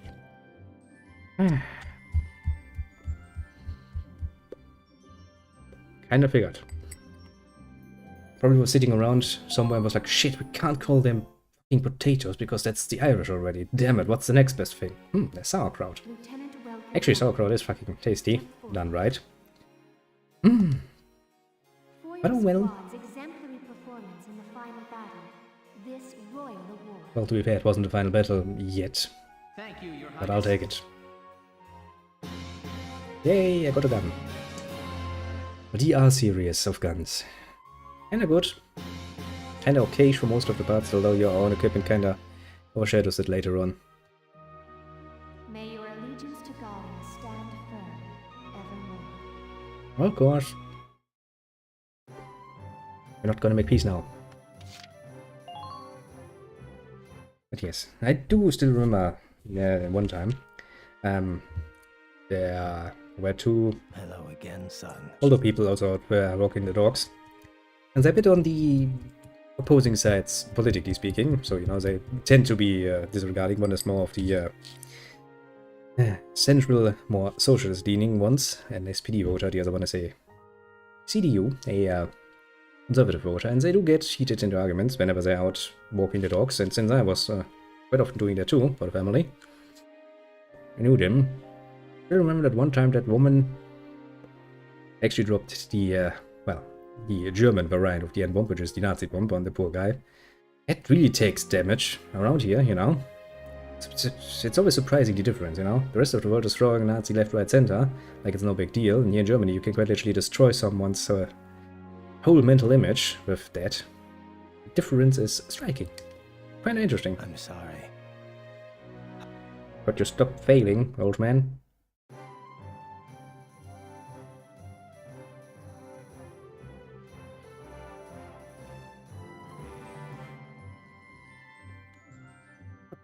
Yes, that is what it means. Every sort of thing like this, not just the Nazi thing, but also the whole mentioning basically of connections to World War II, that's taken rather personally at this point. it's considered quite insulting. And, you know, while I'm one of those crowds who take it in stride and go like, I understand that most people do not actually mean any offense with that. I mean, you know, when the tech boy gets a bit heated, because for once I'm actually beating him at something, he does kind of like to throw that around to him like, fuck you, Nazi. I know he doesn't mean it in a bad way, so, you know, it's just shit-talking, I take it, of course. Telling that Italian coward to, you know, do the usual thing and just run away and change sides then. Which is basically what the Italians did, those other cowards. But, you know, most Germans actually don't take very well to it. They take it very, very serious and very personally. Yeah, no problem. I shall be here. Probably. Yeah. What do we have new? Victory claimed amid losses. After a heated struggle, the 3rd Regiment took the sanguine shore of Marbury, the Empire's final holding in northern Gallia. Surrounded by sheer cliffs, Marbury is a natural citadel that has proved impossible to fail in previous bids staged by the Gallian army. The militia's strategy hinged upon a newly development from a form of smokescreen grenade to mask their approach and baffle Imperial gunmen. The inventor of those life-saving grenades, Corporal Isaraganta, 16, you get drafted with 16, that's harsh, was a tank pilot for Squad 7 and promised to be one of Gallia's great minds in engineering until Imperial fire at the end of this mission claimed her life. A loss is a blow to the nation and to her squad, who saw her buried in the war cemetery near the capital. War often counts source. As EW2, World War II for fuck's sake, continues to expand in intensity and scale, the number of war orphans has climbed to new record heights. According to a recent study by EWORF, the European War Orphan Rescue Fund, an NGO, the number of children who have lost parents is rivaled only by the number who have lost access to educational facilities, despite an expressed desire to learn. Gallia is no exception to this continent-wide trend, though its parliament voiced plans for securing basic education and job training in a recent session. EWORF has approached leaders from each of Europa's nations, calling for the establishment not just of orphanages, but of a full infrastructure to support these children as they grow into self-supporting adults. Yes, give the evil ones more targets to shoot at. Almost like this is almost as good an idea as fucking painting a red cross everywhere, and not expecting the enemy to take that as a fucking target. Because if you know they're gonna be all of their wounded, you don't want those returned to, well, active combat. Of course you're gonna shoot at it. Geneva Conventions be damned. Oh, welcome back, little Kronos. Well, that depends. Do you have anything new? You don't. No donation then. Come back and see the writing on... People should be very much careful about doing stuff like that in warfare. Also now, rules. It's always nice, like everybody agrees that yes, a few rules in warfare would be nice. Well, like for example, take World War I, when, well, shotguns were technically speaking prohibited, as you know, very, very bad weapons, but...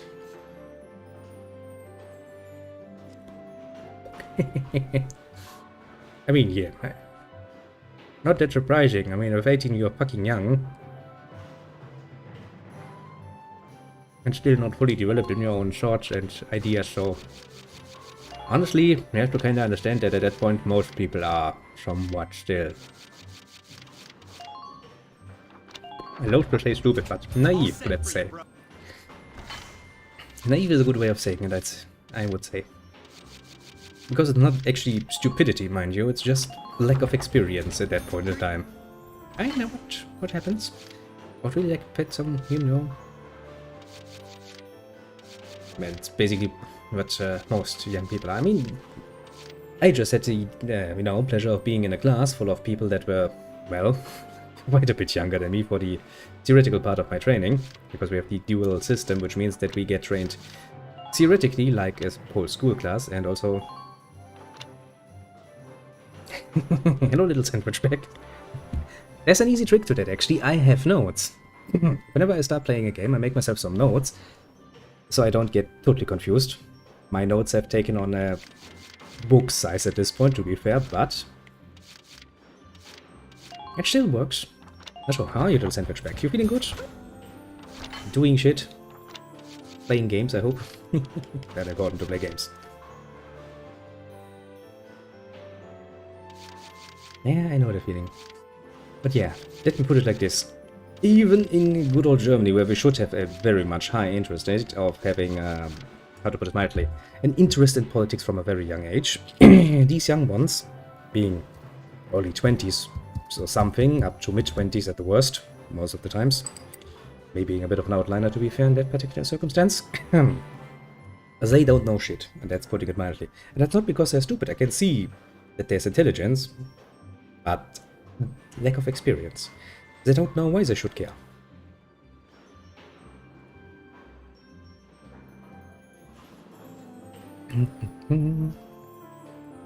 Yeah, I know that feeling.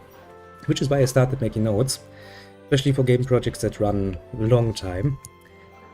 Take your average good old RPG, like, you know, Baldur's Gate. When I play this and I take a break then from it, and I come back after like a month or so, I'm kind of sitting there like, okay, what have I already done? What equipment have I collected? Where was I, and did I do everything there already? Because some areas you can't completely clean out even though you have visited them. For example, if you meet Basilisk or something. And so I, way back when, you know, started making some basic bitch notes like, okay, I was here, this place is completely cleaned out, this place still has something left. And when I started this one and I realized that I would be playing multiple games at the same time, I was like, yes, notes. More extensive notes, yes, but still just basic notes. But still, though, for most people that would look like code just because of my fucking bad handwriting. You know, being left-handed has a bit of a disadvantage. But of course, you know, the Kronos is not there. He's not even faced by that at all. He's like, I can do this. That's what people are actually like this. I think the Tech Boy is kind of like this too. He can just play a game, get mad at it, throw it into a corner for like a year or two, come back and immediately knows all of the things. Which is kind of amazing, honestly. Rare skill. But for us common people, that's not the geniuses. We need to be, you know, reasonable and make notes. Doesn't even need to be much, just something to jog your memory, basically. I have found. Works well enough.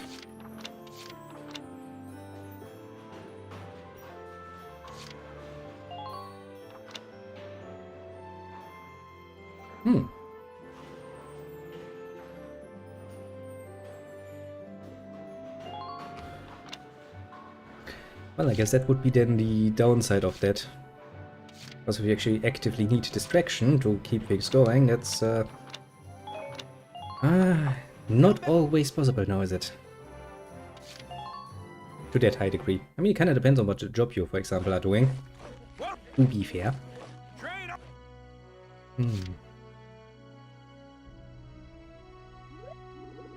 Yeah, that's, for example, something I could never do. I mean, yes, some background music, some nice little... I have some jazz vinyls still lying around, and if I could actually get a new player for that, I would listen to them. So for the moment, I'm just using my basic bitch PC for that. Most of the time, but that's basically just, you know, random noise in the background. It's not like I'm actually listening to it, I just like the vibrations, I guess, of the air it makes. Some nice hot coffee. The good one, mind you, when I have to ground down myself. And a good book. Yes, I know. I know the class up. I know what he needs now. Flamethrowers. Yes, I know, you're gonna be congratulations, congratulations. Let us save here. Let us save Dr. XP in case I get a new order. The best way to start a Sunday. You wake up at your usual time, which in my case is like 5 in the fucking morning. You realize, after a while, that your fucking alarm is not gonna go off, so you know, just doze a bit around, doing nothing. You get up like an hour later. Very relaxed, then you go over to the kitchen, start grinding some coffee, nice and easy, make some coffee, a light breakfast, then, you know, finish that of course. Put it away, get yourself another nice little freshly ground coffee, sit down in my nice little armchair, very relaxed, read a book or magazine that I have specifically set up for that particular purpose, while the kitty tries to find the most comfortable place, going into the next best corner next to my hip somewhere.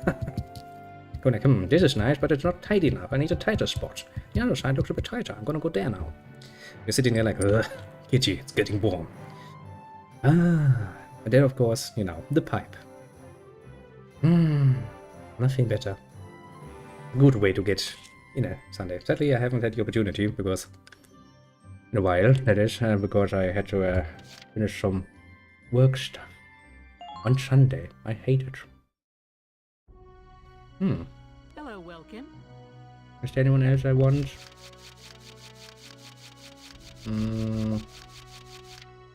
Not really, actually. I'm pretty sure I have all of the ones I want. I mean, to put it mildly, I'm just having her because, well, he's okay-ish. That one is actually a good one, to be fair. Also, you know, it's Aika. She's a Sky Pirate. Of course I want to have Sky Pirates in my team. As a Sky Pirate, couldn't say no. Lane is pretty okay, to be fair. It's just, you know, from my point of view. Yan in combination with Largo works pretty well if you want to actually use them. She's just okay-ish. All of the engineers are mentally disabled to many, many degrees. All of them, basically. The only halfway decent one is actually Nadine, to be fair, but meh, still.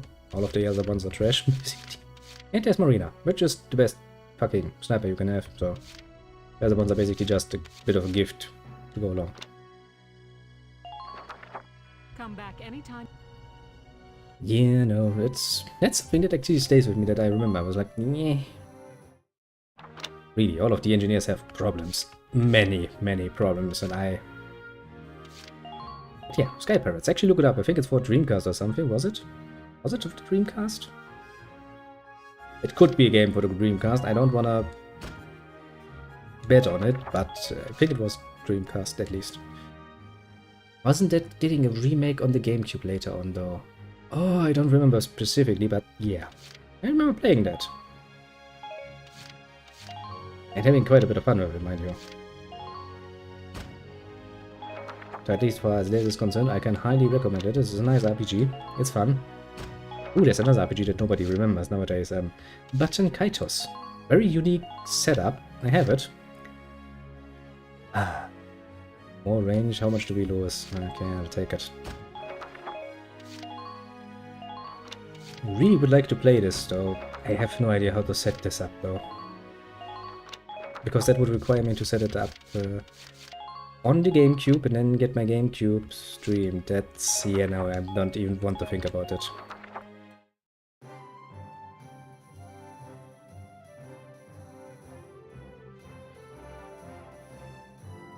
It's not so much that they're dropping hints, it's just that Jan is opening, I mean, one of his abilities is quite literally, well, potential is quite literally Fancy's Man. Where is he? There, Fancy's Man. I mean, what more do you need? And he lost Largo. Yeah, probably more just in Crash, but you know. That's not hint dropping, that's just out of being like, okay, the guy is gay. But as far as I'm aware of, it's not a problem, as long as he's a good character. Don't give a shit about the rest. We also have one woman who's like, I like females. Why not? I mean, I like females too, you know, they're nice to look at in most cases, to be fair. Can't really judge him too harshly for that. I don't know about the rest, honestly, because I never really take it much. Honestly, I don't even know that term. I would just assume that he's, you know, into men. Especially into Largo, that is, so I would assume he's just gay. Probably? I don't know. I mean, it's not like the game is going to be outright going to tell you in a live fucking story, like, yes, he is this, that, or anything else. They're just gonna be like, yeah, he fancies man. It's enough for me, honestly. Don't really care too much about anything else. It's a game, at the end of the day. Doesn't need to be completely compliant with everything we want it to be. Let's begin the strategy meeting. Well, yeah, I would at least like to get another mission done. First off, I need to ask. Lieutenant, how is Squad 7's morale? A non-binary, what even... Since when? I guess technically speaking humans are binary, I guess? Oh yeah, sure, we identify in two things, so that's basically a binary system, so that's what that refers to, okay? Is he though? I mean, he still looks pretty damn manly to me. Actually, I'm pretty sure that guy has more muscles than me. Who knows? I don't know. Since we lost Isara, we're all all still in shock, Captain.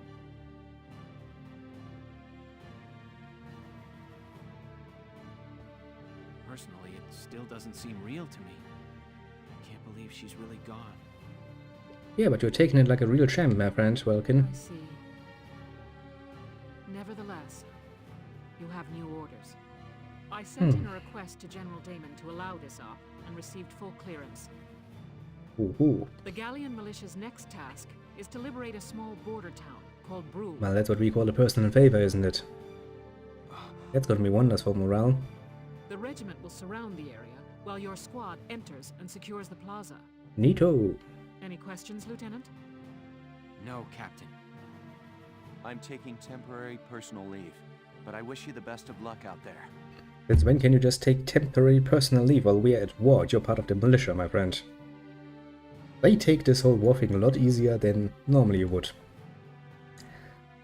You know, you get leave when the upper brass decides that your troop needs leave in order to keep up their combat strength, yes. But apart from that, personal reasons are not so easy. Also, I'd like to introduce the new tank pilot assigned to the Edelweiss.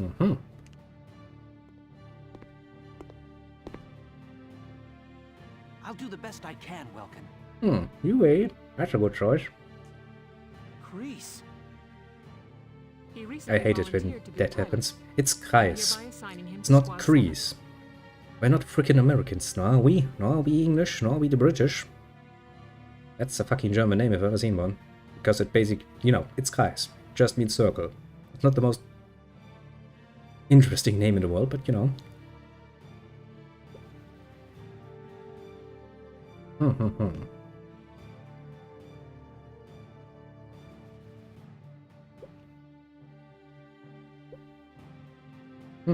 Isara inherited the Edelweiss from her father. I'd like to take over where she left off. Seems to be a very I'm complicated still nowhere near as skilled as she thing. was, but I'll do my very best. Thank you, Kreese. It's Kreis. For fuck's sake. Stop doing that. That concludes our meeting. Ah, you're making me I look forward to insane. good news from Brule. Dismissed.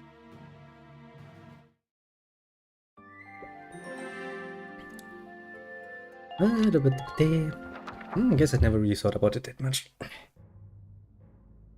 Probably because I had no reason to. Bowsen was I mean- lost, and Gregor with it, in a warrior's death. I do know quite a few people. I do know some gays that like to run around in dresses. Never really gave it much thought, like meh, just their thing, I suppose. Maybe I'm just too relaxed in such regards. Can't really face that easily. Pink is a good color. I mean, I would assume it is normally, but then again, I've seen so many guys running around with at least somewhat some shade of pink or peachy colored shirts lately, and I'm like, that just doesn't look good, does it? Meh. Might just be a case of, you know, personal taste, because I've always preferred more neutral colors, personally. Like, you know, a nice black or white, okay, I can get behind it. Maybe some gray, some dark blue, light blue or something, sure, can get behind it. Why does it need to be some peach-colored abomination? I mean, if that's your personal taste, cool, man, it's all on you. It's not my taste, though. That's basically the extent of my thoughts on the matter of, you know, thinking about it like that. What comes next, Maximilian? Things aren't looking very good these days. They don't. It actually seems like you are losing the war against a fucking minor on the map, mind you, as a major power. Claimed the earliest victories, and most of Gallia with them. Well, yeah, now you're losing it. Their struggles since have bested the detachments holding each location. Yes, we have. Meaning, we reconcentrate our forces. Yes. Send word to gather our armies on the Magyar plain. Oh boy, a final battle, eh? Silvaria, the time has come to show these rubes your power. That's gonna be a problem. I mean, that lady can quite literally deflect tank rounds with a shield. Yeah, that ain't something I want to see on a battlefield. Sir, Oh, by Silvaria. my Valkyrian blood, I swear the Gallian forces will bow before you.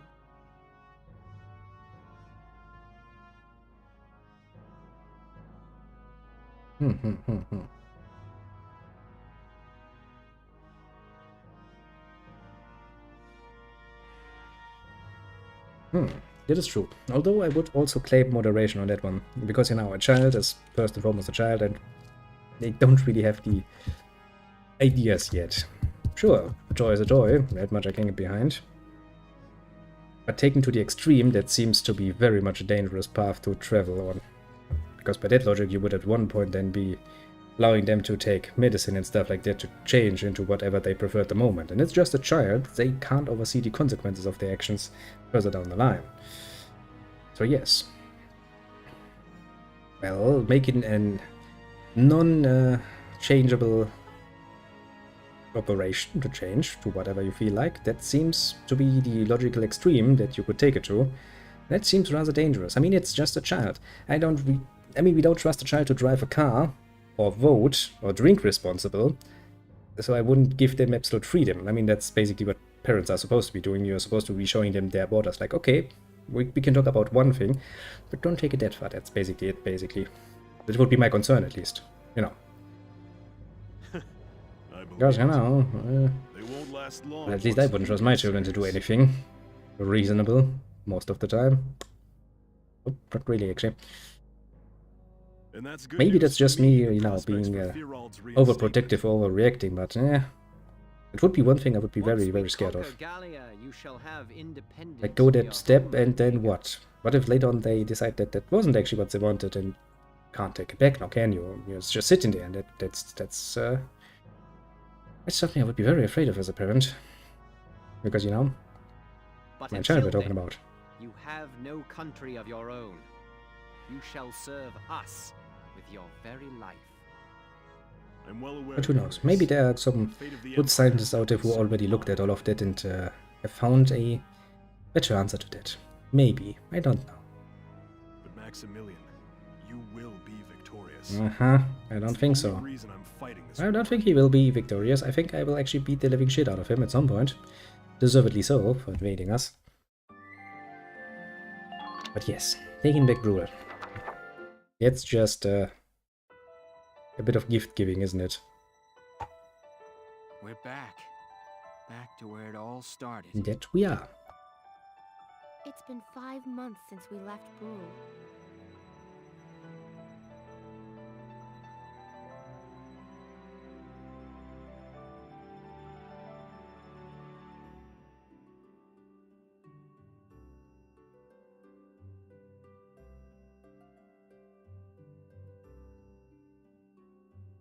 Now, that is good then. All but one of us is back to make. I mean, I don't know about the consequences of taking what did you say, puberty blockers? If that has any sort of side effects that you maybe want to be having a look at. But if you don't let them go to the extreme, then well, sure, we can talk about that.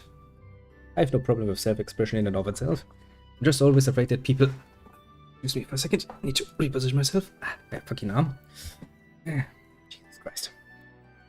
I'm just very much afraid of people taking things to the extreme because, well, you know, much as I hate to say it, humans aren't, although we call ourselves wise, we aren't the most wisest, and making long-lasting decisions is really not our strong suit, honestly.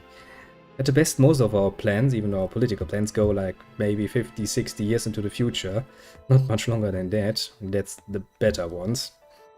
So I'm always rather cautious about things going, you know, out of bounds, basically. But yeah, as long as we can agree on a sort of moderation to it, I see no problem with the basic idea that is. Oh yeah, that's actually a rising problem, isn't it?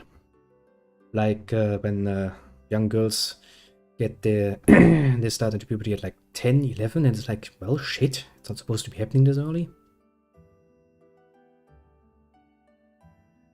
But yeah, one point I do want to make very much clear, since I'm not really in the know about the subject, I'm kind of gonna withhold any final or finite statements on the whole matter because I'm just far too uninformed at this point in time to make any informed statements. And I don't really like, you know, setting things into stone when I don't have time to actually look things up before. This operation from General Damon. She said that? Well, yeah, of course she did. Basically for your morale. Yes. You know how she feels about him, but she begged him to give us Brule. She wanted us to remember why we're fighting, to help us get past Isara's death. Still, if there's one thing I know for sure, at least, I don't trust the pharma industry nearly as much. I mean, ever since that whole Kontergan nonsense that happened here in Germany, I've always been rather wary of the pharma industry going like, yes, it's totally safe, so even if it's just something that you do all the time, I would still be keeping an eye on that one, just in case. Especially as a parent, I would very much keep an eye on that one. I too, at one point in my puberty, got, what was it? Basically had a bit of a problem with the whole, the Agnes nonsense going on rather heftily. And of course, that is not something you really like to have. And so my parents went to the doctor, and the doctor was like, yeah, we could just give him cream or something, but we also have pills for that. Of course, my parents being the trusting ones, because, well, back then people still considered the doctors to be the angels in white, the gods, basically. They will always be right, and so they agreed. And, well, I imagine it. I was a skinny little, don't even know how old I was at that point, like 14-year-old or something. Sure, had a face like a fucking, the surface of the moon at this point, but that was basically all. And so I took pills against that, and, well, it helped not very much. But what it did, however, it made me round like a freaking cake. Which at that age is very, very helpful in school environment, let me just tell you. Because I basically changed from, skinny little one to round in like a month. I also kind of lost a bit of hair because of that, which is also, of course, very nice at that young age, but, well, nonsense, you have to get living it. So, I don't actually trust the farmer, because, we could, it's like, yeah, in very rare case, and something can go wrong, but, yeah, what do you do if it actually goes wrong? You're saying, like, okay, I have to stop the therapy then. Meh. Ever since then, I have been a bit more, how to put it mildly, personally wary of what the doctors say. And I don't take for granted that they actually know the best. Yeah, I'm pretty sure the good old doctor got paid very nicely for, recommending that sort of therapy. However, that really doesn't help. And, kids are quite cruel, especially hormone-laden fucking teenagers can be quite cruel. Luckily enough, I have, well, not really a spirit of giving up, but I do remember some rather annoying cases of bullying. Meh. Well, what can I say? Happens.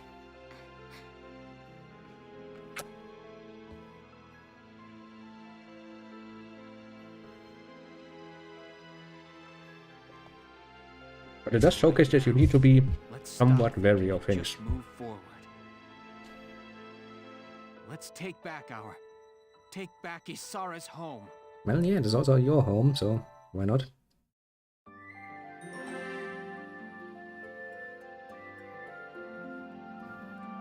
Well, I'm pretty sure it will feel, at the very least, as much as shitty as it can.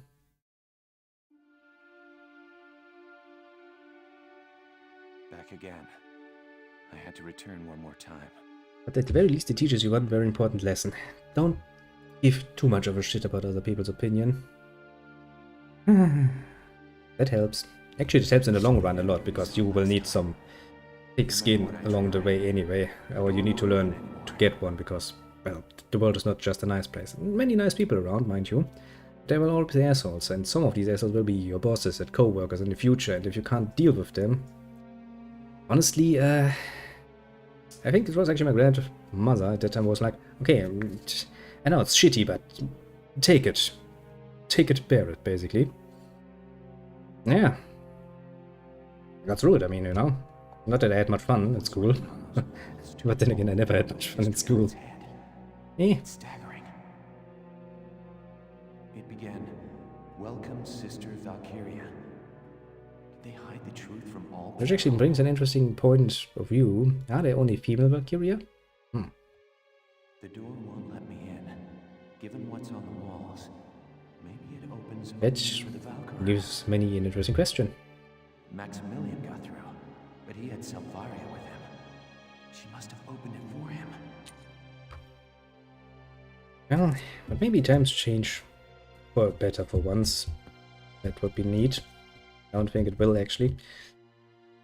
I think a certain degree of, well, disagreement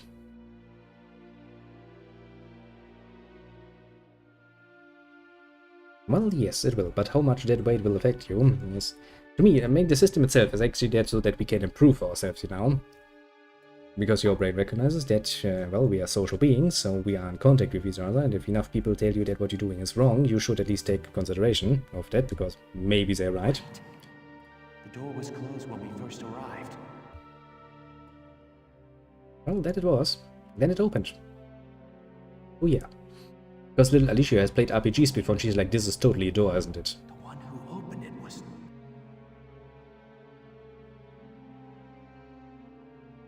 The one who actually played an RPG before, and Dungeon Crawler specifically. The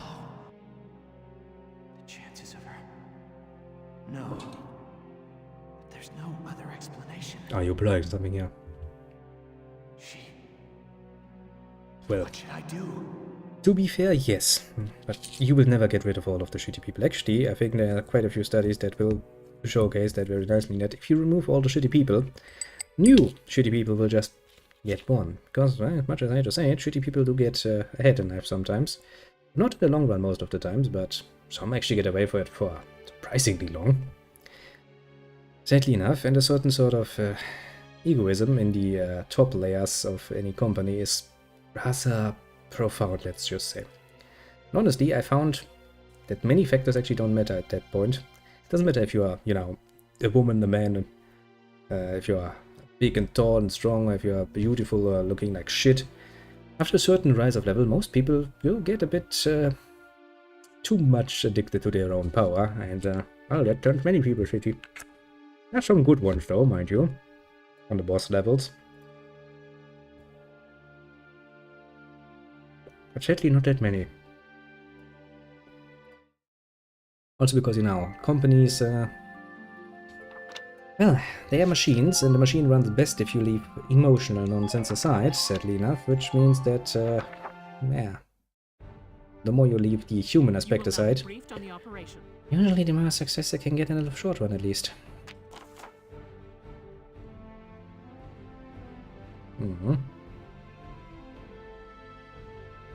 Could be easy enough.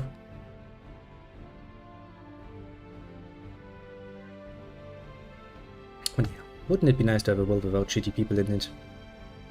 Would be a nice dream.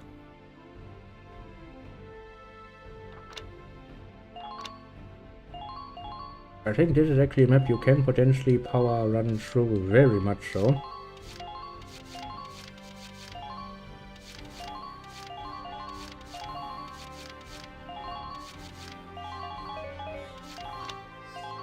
Alright, we're set to begin. Good luck.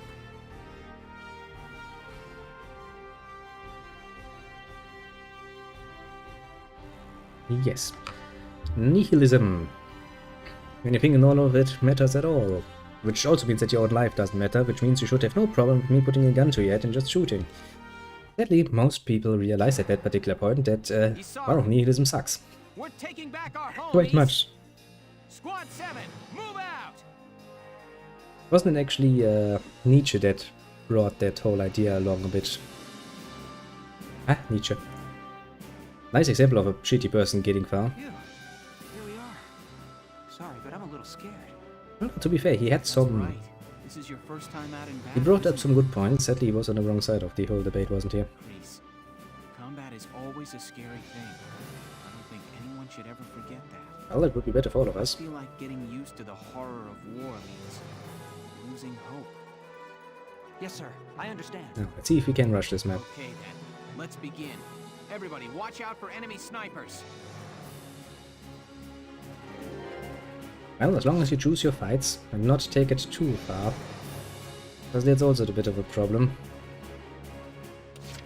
Heavy AT cannon. And Mush the Hunter are sitting right smack dab at base camp. Okay, so if I probably can't run along that line. I guess I'm gonna save. Because it's easy to start, but it's very, very much a problem if you take things to... Ah, it's always what I'm very much afraid of. It's basically the basic point I always try to make. This is an order. Getting the, you know, fence sitters involved, because, you know, many people don't hold strong opinions, and just judging them all as you know, on the wrong side is easy enough. How hard is it to look at the individual and go like, okay. Well, yeah. Of course we do. The basic bitch idea of our DNA is just that we need to, you know, procreate. But that's all. As long as we reach that goal at some point, basically everything else that needs to have purpose is created by ourselves. That's good. But that means we have freedom of choice.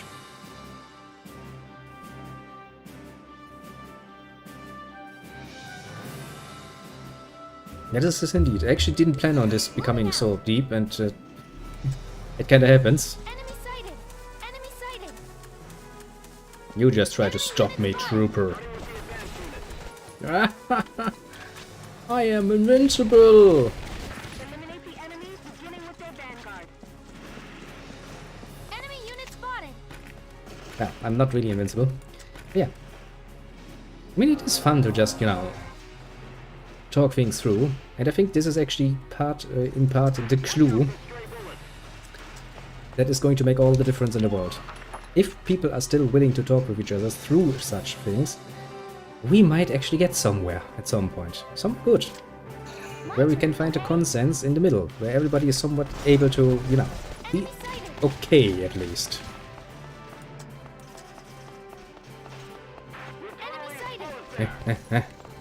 You will not stop me, bitch boys. I'm invincible.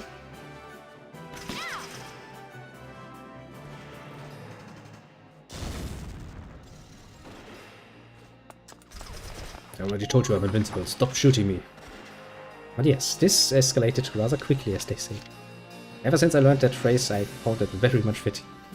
Now, let's give you a healing boost, because you're kind of bleeding there. Alright, listen up! Soldier wounded! Get some treatment! Get healed. Randomly get healed on the battlefield. We don't know how it works, but it works. It's like randomly getting evacuated.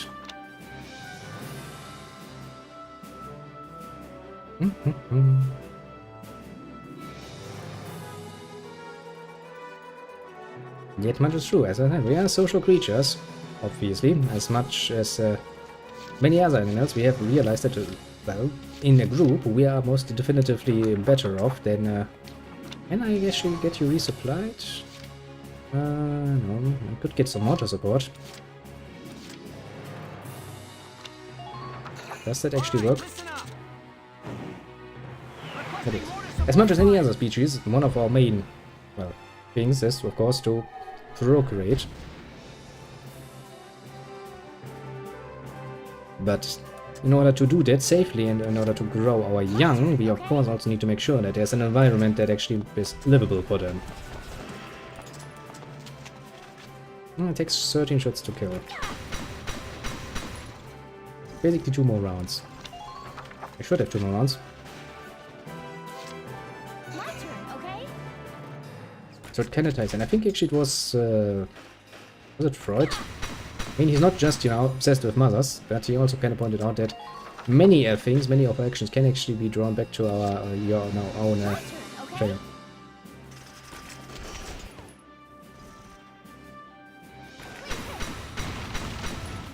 Yeah, has it done something? I would like to tap out of the game, but this game really hates tapping out, but we'll take a look at it. I'm sorry for your inconvenience, though. Scout rush. Sir, we've done it! We've occupied the enemy's primary base! Indeed, without even taking out anything that wasn't necessary. We are amazing. Great! That's excellent! Grease, I'm proud of you. He hasn't done shit, but he's proud of you. Sir, I still can't hold a candle to Isara, but I did what I could. Don't worry, Isara also know that waiting is very important. It's ours, Ys. Home is finally home again. And your Edelweiss is alive and well and in good hands. It really should. I don't really like that there's an automated system that actually does modding, because honestly I don't trust a machine to understand reasonably. For example, let's say that you make a racy joke or something. Yeah, why should that be auto-modded, for example? Any human being that looks at it would be like, yeah, it's just a joke. Oh, well, I hope most people would be looking at it more like, joke, funny, okay. But of course, a machine is like, nope. There was something in there I didn't like. I will not look further. I will not make any exception to the rules. Machines are a pain. Machines are very much a pain. That thing was apparently still running. That's good. Well, that's it, Welkin. No sign of the enemy here either. I searched all over. Looks like they've cleared out of Brule. That's good. You did it. Don't ignore the poor baby. Otherwise it's gonna cry even longer. Yeah. But if Isara saw it as it is now, I think she'd feel sad. I just fucking rebuild it. I mean, look at it. Empty of all the people who lived here, the mill just barely standing. Yes, but towns can be repaired. People cannot easily be replaced though. Huh? Look at that! Welkin? What is it? What do you see? Look! A lion's paw.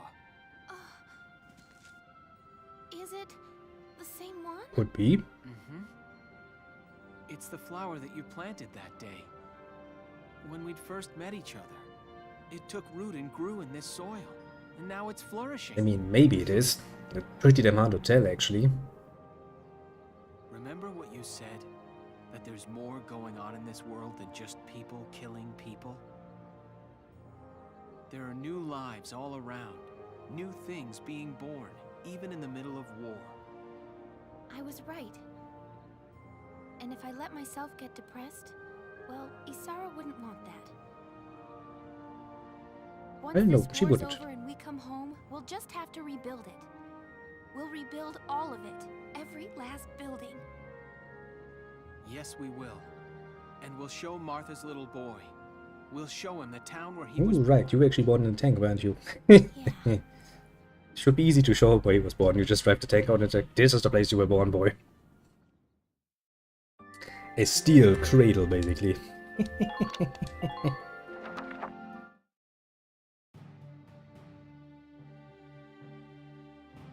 The liberation of Brule was a success. Excellent work, soldiers. Well, yes, we scout rushed the shit off of that. Yes. Lieutenant Gunther, do you have anything further to report? Squad's morale has been lifted, everything's good. Yes, Captain. Through this op, we found a new goal to strive towards. That's actually the same one as before. End the war and get back to doing, well, good things. Very good.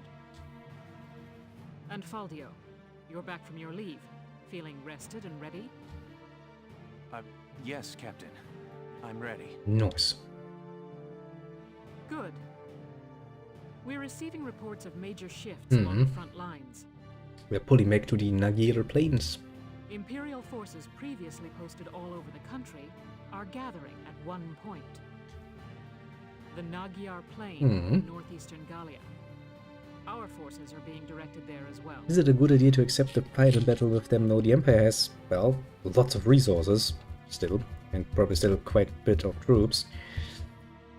And Gallia's military has suffered somewhat. And we are a smaller country, so by nature our military forces should be smaller as well, to quite a degree. Is it really a good idea to go for a final battle on the plains like that? How is the situation with tanks and artillery? Major clash at Nagyar, Captain? It's very probable. This Yeah, battle is going to decide babies can be one somewhat way or demanding of a audience, aren't they? Well, that's kind of their life at this point. another. After a brief rest, the militia move out to Nagyar.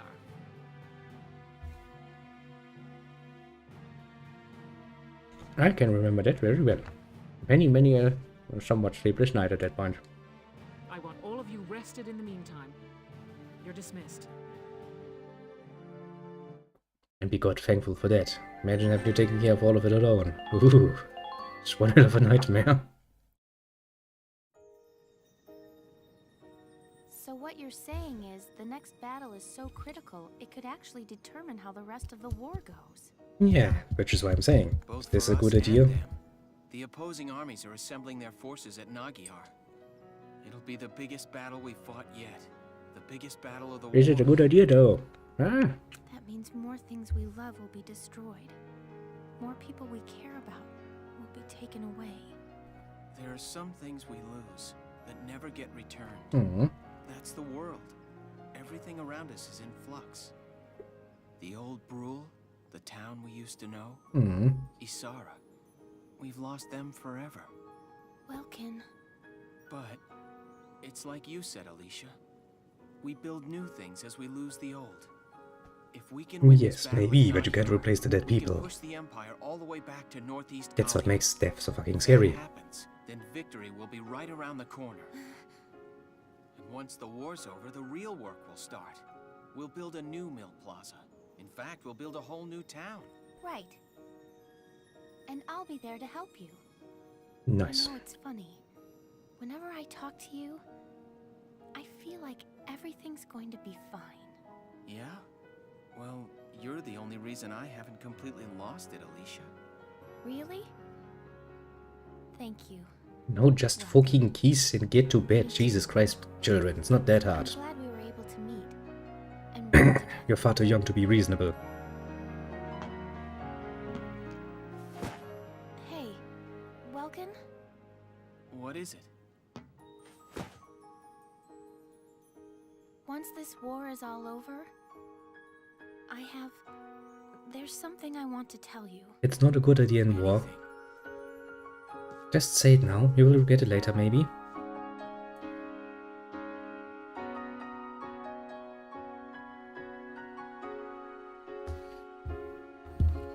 Well, in this way you should get a pop-up. They had a lot of sex afterwards. Because that is usually what should happen at this point. I mean, come the fuck on. Chapter. Skirmishes, skirmishes, which one? Oh, it's another one I don't want to do. Well, yeah. It's pretty much a death flag at this point. Now, let's do all of upgrades, and then I'll probably do the rest of the skirmishes later, because the next 3 ones are pain. I just want 7, which is the Brule map. The Brule map is ideal for farming XP, and I will massively do that. But until then, I don't really feel the need to go in there, because those are a pain in the ass, oh boy. Basically, any map that you can't scout rush is gonna take longer than necessary. For your squad. Still wasn't the final battle, but thank you anyway, your highness. More weapons. Sadly, my own R&D is gonna be over taking them. For the moment, at least. Although there are still a few upgrades here and there.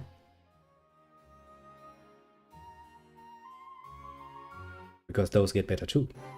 Sadly, getting them for all of my people is probably gonna be a pain. To be fair and putting it mildly. Now then, old man, you remember something? Hello.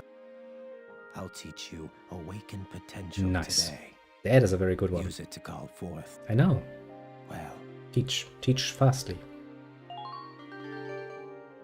Very good. See, that's why I'm always saving some things. I hope my orders can assist you in saying. I hope we'll meet again. I mean, she's basically opening the royal armory for that, which is pretty nice. It's actually a practical gift, mind you, in this particular case. Hey! I am. What's new? Watertown Brule reclaimed. A recent release from Gallia's Central Forces confirmed that the border town of Brule was successfully taken from Imperial control.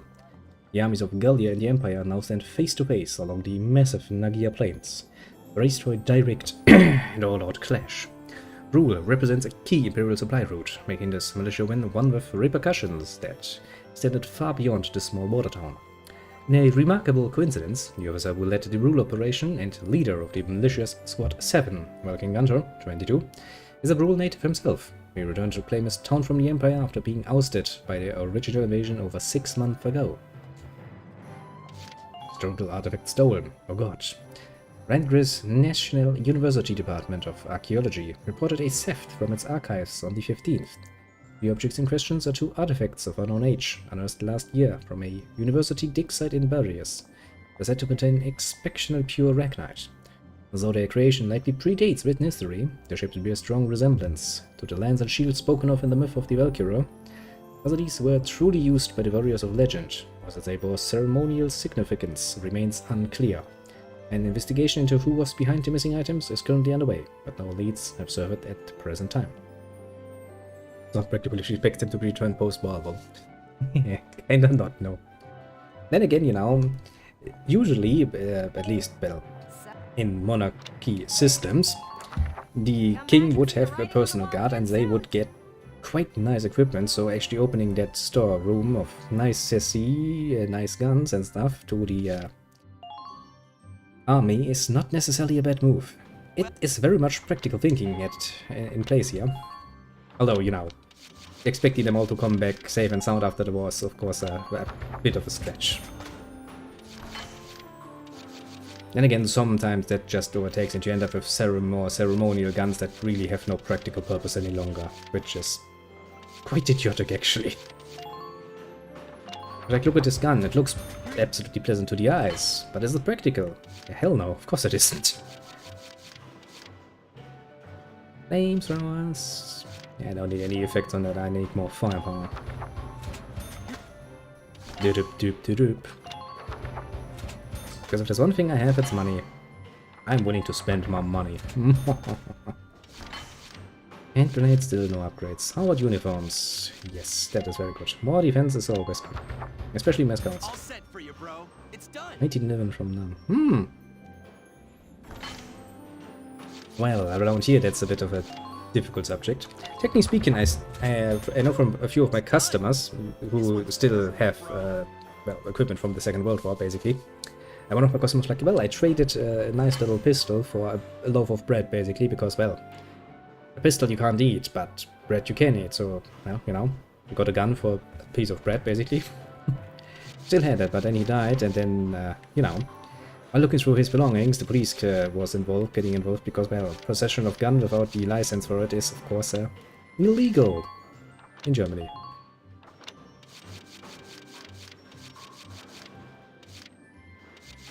Very, very much so. Which can get you into trouble. Those, you know, my own grandparents went through 2 world wars, and after the Second World War, the measure of the hour that everybody had to take that wanted to survive was basically like, okay, abandon your uniform, abandon your weapons, and make sure that nobody sees that, because, well, it wasn't really a good thing to get identified as a soldier. Actually, that almost cost my grandfather his life, because, well, he came back after the war, the Second World War, mind you, you know. Not a complete young man, mind you, a middle-aged man at that point, and kind of had to hide in the basement, and afterwards at the ceiling, quite a bit. Then finally the Americans came along, and then he went out, and well, my grandfather, being the too honest guy that he was, when, you know, he went up to the line, and it was his part to, you know, give his name and stuff, so they can identify him. They, of course, asked him, you know, being a man of passable age, you were a soldier, and he was like, yeah. Was one. Which kinda, you know, nullifies the idea of burning your uniform, getting rid of your weapons. But hey, he got away with it.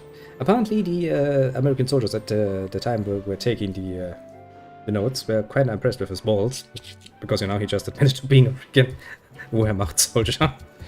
And they were like, yeah, okay, we're just gonna put you down your name and go back to business. Because, you know, most soldiers do understand that, you know, the small ones down the line, the common soldier, basically, they are not really the ones you wanna take to court, basically, because, of course you wouldn't.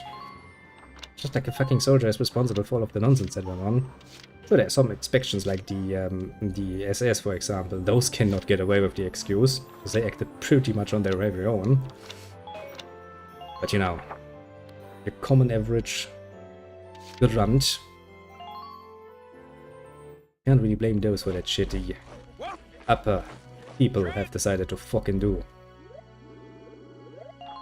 Now, this should give me... is it 14? I think it was 14.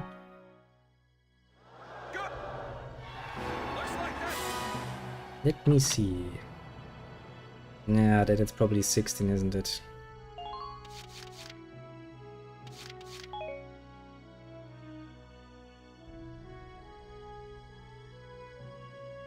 Well, yeah. Although, even still, during the last month, they were still actually hanging up soldiers that were retreating, you know, to make sure to set an example. So, actually, my grandfather feared both sides, and the Russians. Oh boy, everybody feared the Russians, basically, at that point. Actually, it wasn't Russians, it was Soviets at that time. So he was basically between a rock and a hard place, because if he gets caught retreating without order, then, you know, the fucking Nazis are gonna shoot you and then string you up on the next tree to leave a nice sign, like this is what happens to traitors.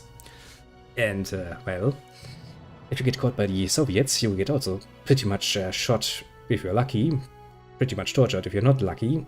So the best bet back then that everybody was kind of banking on was getting caught by the Americans, because, don't get me wrong, the Americans did do some horrible things to the prisoners sometimes, but the amount they did was fucking low comparatively speaking. Which we're still pretty much grateful for, honestly.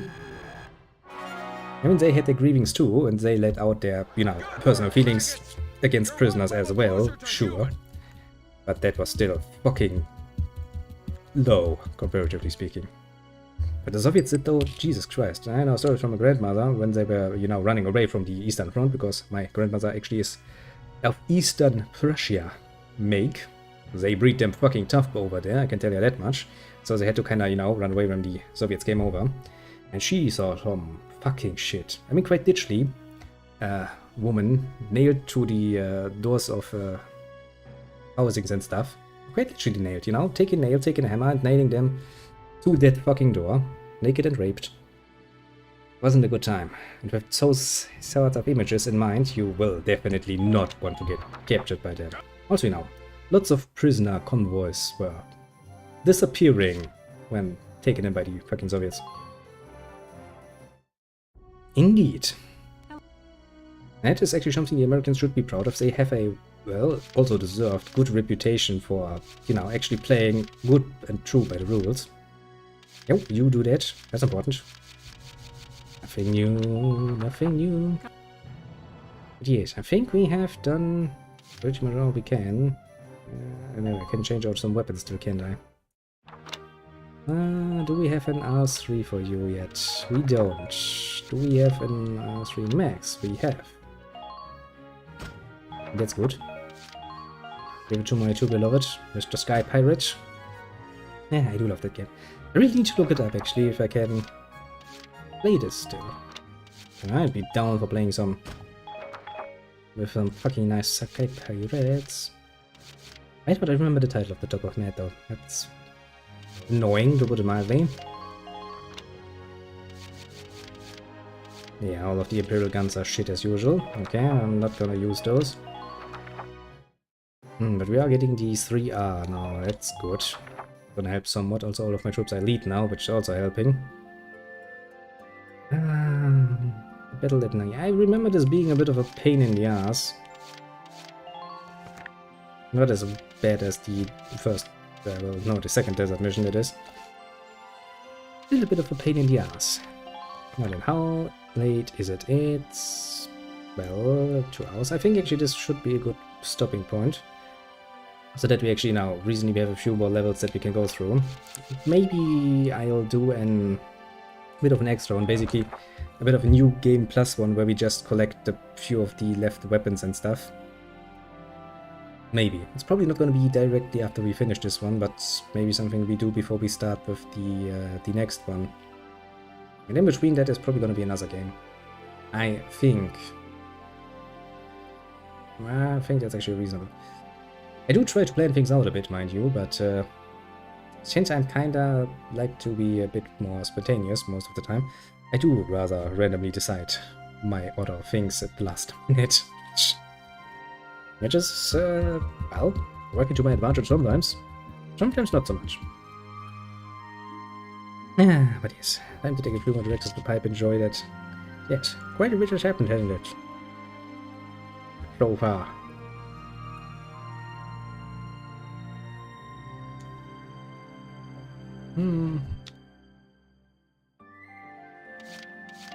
Could potentially take a look at the skirmishes. Not really want to, but at least when I can get the easy one out of the way. Should probably save some time. Here is a brief on the task at hand.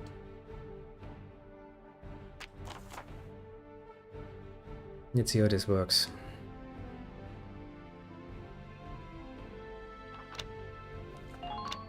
In practicality, that is.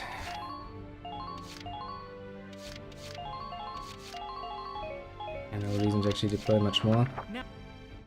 Because technically speaking, the only place we want to deploy is inside the enemies. Borders. Sadly, Alicia doesn't have a double movement potential yet. That is the one that's really, really helpful.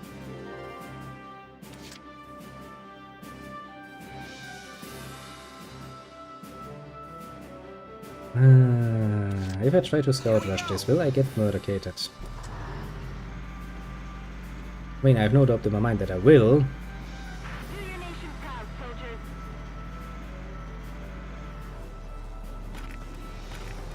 Which is not so nice. But doing this the slow way also is not really pleasant, because, you know, skirmishes are supposed to be fast little battles. If I can't do it fast, this is gonna be a problem. Think you can stop me?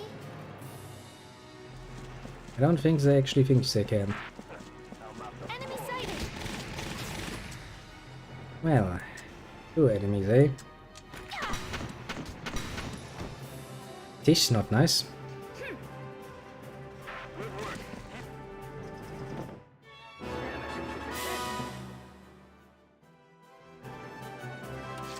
Now then,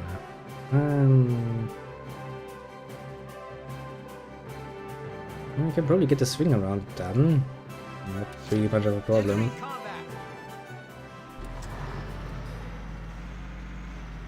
No, no, my little tanky, you don't give a shit about getting shot at anyway. I can't see shit.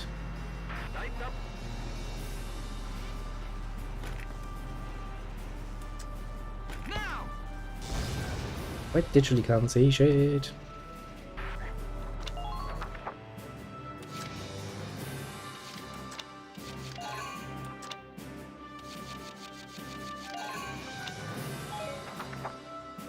I don't think I can actually move you up as much as I want to, though.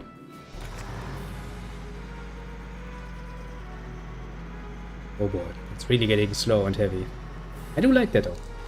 The more you upgrade your tank, the heavier it should feel, reasonably speaking, because, well, you're making it heavier. And, well, by that I mean a lot heavier. I mean, since I do know that 7 turns or so still give you, like, a fucking,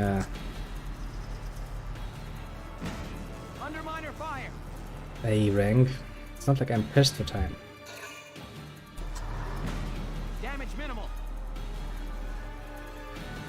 Damage minimal, he says. That's half our health. But yes, damage minimal. If I could just sneak past it, that would be amazing and give me lots of opportunities, but not really an opportunity I have, I think. Hostile sighted. Hostile sighted. Hostile sighted. Yeah, no. 21 shots to kill. 5 shots to kill. That's a lot of shots.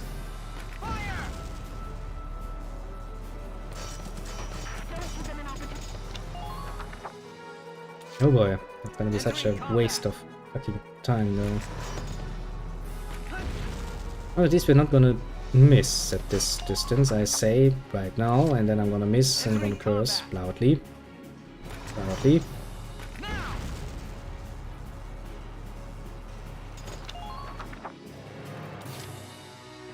I'm gonna make it a lot harder to move my units around as I please. Sadly.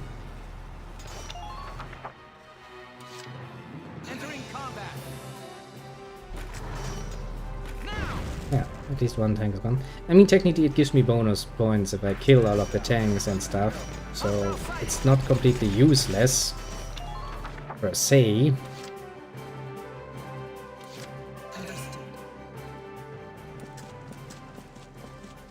Still, not the best way.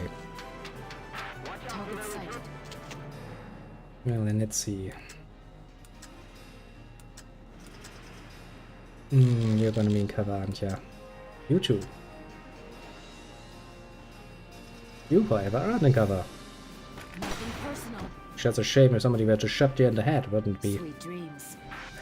Now, she still has 2 shots, so she could potentially take out the scout, which would be very much helpful. Also, she can actually get back a shot. Well, sometimes.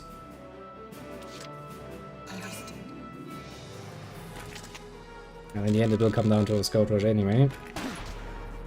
Which is kinda how it's supposed to be. That was not the best idea, was it, to let us sit up there? Ah, oh shit, I'm gonna regret that, aren't I? You come up here. I mean, since I know I do have some time, I don't need to rush necessarily, but still. It ain't gonna give me a good feeling, is it?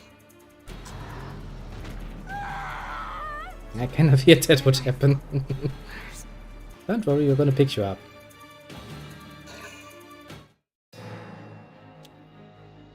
Ah, well. Somebody has to do it. Actually, it's a good opportunity to do something for my poor little thing here. A tank, which does need some repairs. Entering combat. Okay, let's see here. Probably can't kill you like this, can I? Probably not. Can't kill you like this, though. I have probably enough if I actually just take care of him, because I just want to move my scouts through there. As I said, we do have a few turns to spend, so it's not like we need to be worried overly much, I suppose. It's probably a good idea to actually save, because those are some sniper shots I do with a freaking tank. And while I definitely did give it a few upgrades to its accuracy, tanks are by their very nature not really meant to hit small targets that well. I mean, at least not with their, main gun. If it's at least tank-sized, sure. It's a fucking miniature hit like this. Yeah. I might get into a bit of trouble with that.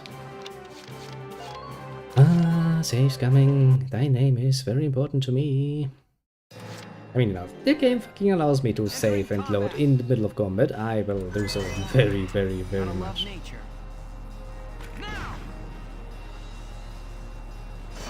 I guess that counted. Mystifistically enough.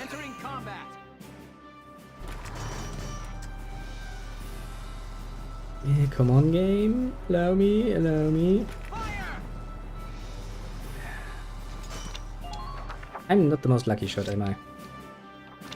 Just want to be lucky for like a few turns. I mean, I know there's a what's it called? A Ragnar fuel thing behind the bunker, so that would also be a nice goal to hit, but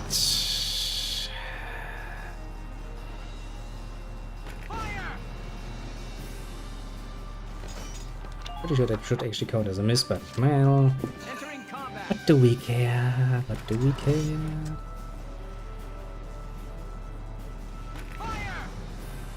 No, we care. Yeah. See, this is why I hate missions like this. Ladies, speaking, if you're already at max level with your scouts and you have all of the necessary orders, like awakened potential, which is very important for this one, you can just run through it and be done with it. Sadly, I mean, technically speaking, I could just do something like this, I suppose.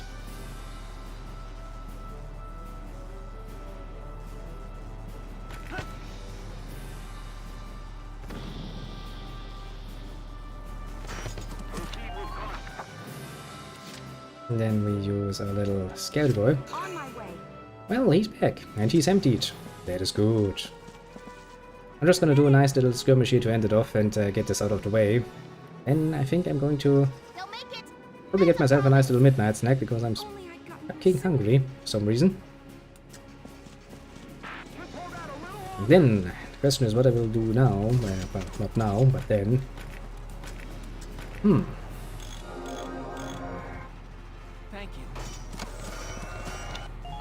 We could potentially play something else, couldn't we? Oh, there's defensive boost, very much so, because otherwise you're gonna get murdered.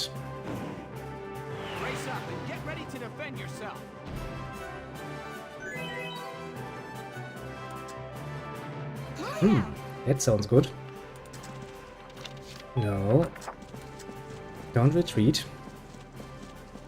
Yeah. I think what I'm gonna do, since I still have something in the fridge that needs to be done anyway, some meat. I'll do that. Shouldn't take that long.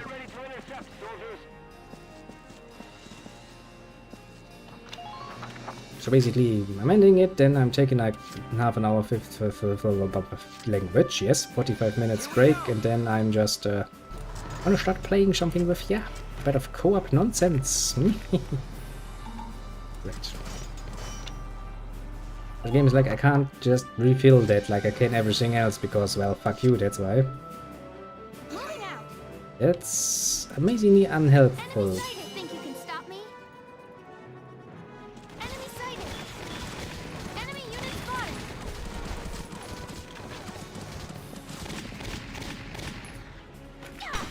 Just run through it like I don't even care about crossfire. You just try to stop me. Okay, at worst I'm getting shot at by one asshole. So, I want to take bets here. How lucky Alicia is gonna be.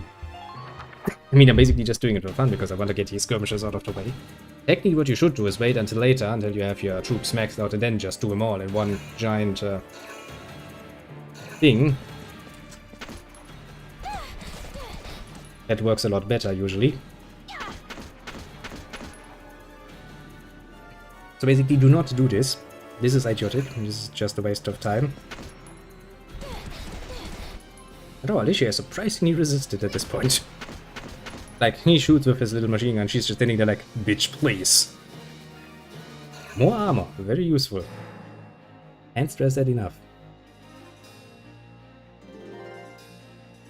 Okay, so first things first, we need... we can probably waste 2 turns on a tank. Now, one is to deal with a certain annoying individual.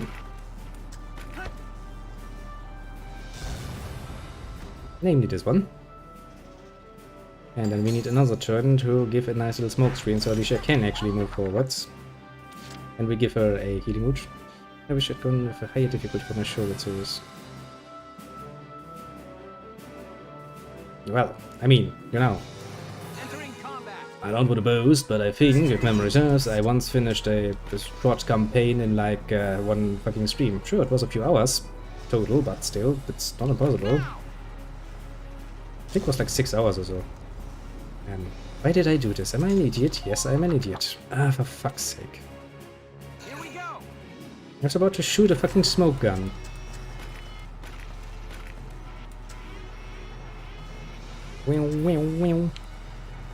There, if you don't add up to the difficulty very much, it's quite possible to end a campaign short. But hey, isn't it nice to have a short little initial series, then build up on that?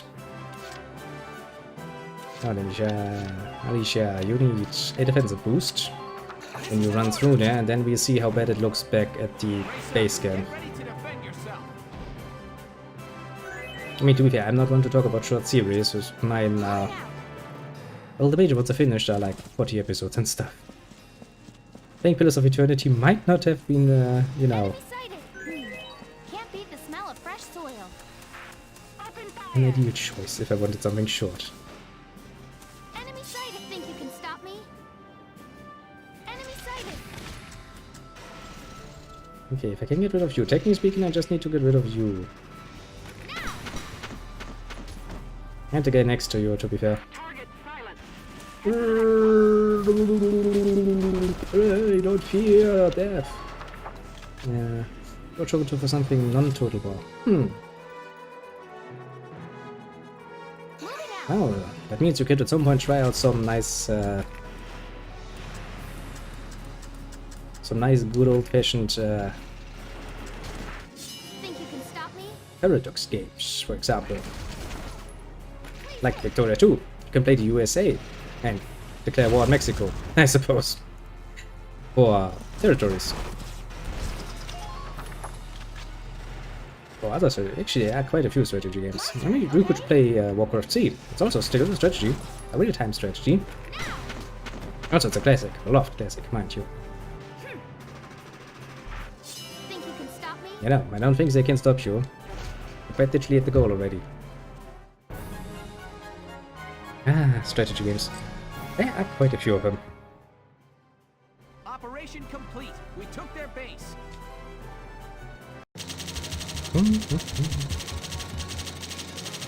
Oh, okay. Now, as long as we have much choices. I mean, I don't know your library as well as mine, of course.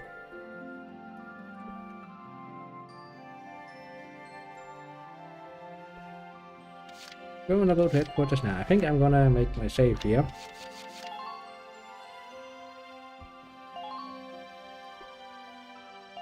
I do love the way it's displaying this. Like 3 hours. 0.3 hours. It's 13 hours game. I know it, you know it.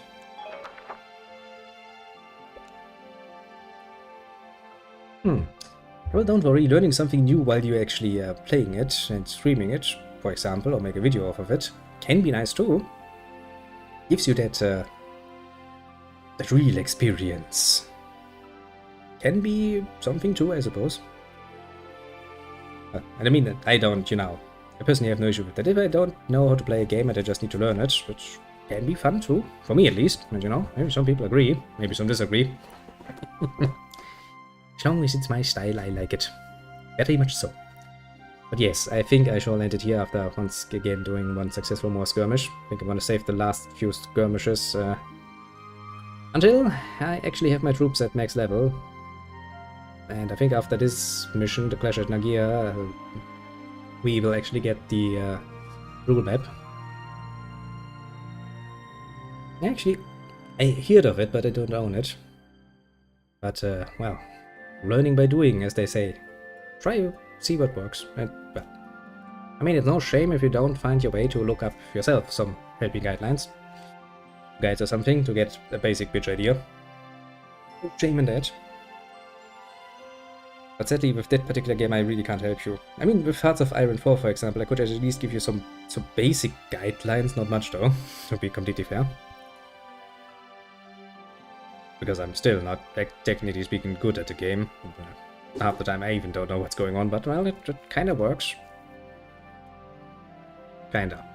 Maybe. Potentially. Sometimes. I have probably driven the poor little Germans into the ground more often than not, actually. Mostly because my first goal is usually to like, I want the Kaiserreich back, because the Kaiserreich sounds a lot cooler than just being, you know, the Nazis again. Yeah, to be fair. Which story that is? The story of this game, Valkyria Chronicles. Oh, that's something.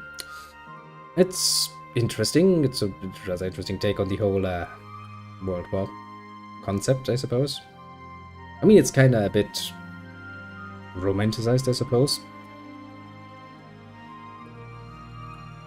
Which is pretty damn obvious because, you know, things are far more happily going on than they should be, realistically speaking. But I like it. I don't have a problem with romanticism in storytelling, mind you. I actually think it adds, and it kind of takes away, otherwise it would just be a very grievous story of many, many losses in a futile struggle.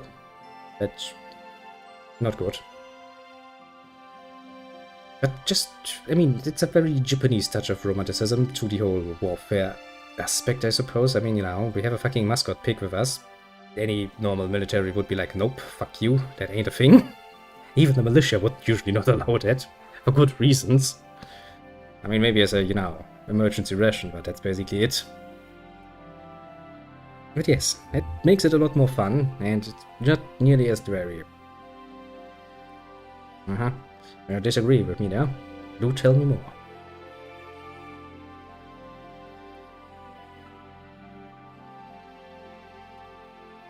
Well, to be fair, yes, there are some exceptions, but you usually don't apply them that much, to be fair. Exceptions to every rule need to be accepted as a thing, yes, but we're talking about a more general point, especially in a small country, a minor country, faced with one like this. I don't think they will have much time for, well, jokes or personal matters, which is why I find stuff like, well, you're just taking personal leave and getting it granted very interesting. no army would actually allow that, not in the fucking midst of fucking battle. The tricks for secrets. Bloody poles. They come up with some shit, I suppose.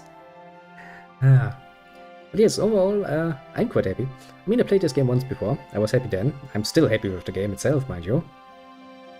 I do like it. It gives it a bit of the whole mysticism thing to it too, and nice combination so far. I enjoyed playing it. Which is also why the other one, the Valkyria Chronicles, the fourth part, is also on my list. Oh yes, you can train animals to smoke, well, as well. It's as much unhealthy as you would imagine. Them too. Then again, if there's one good that has always been traded most ferociously in any army, in any war, that would be cigarettes and alcohol. It is goofier, but they do have mortar units, which I like. Shading up my little mortar and shooting it. Pew! Boop! But yes, I remember playing VC4.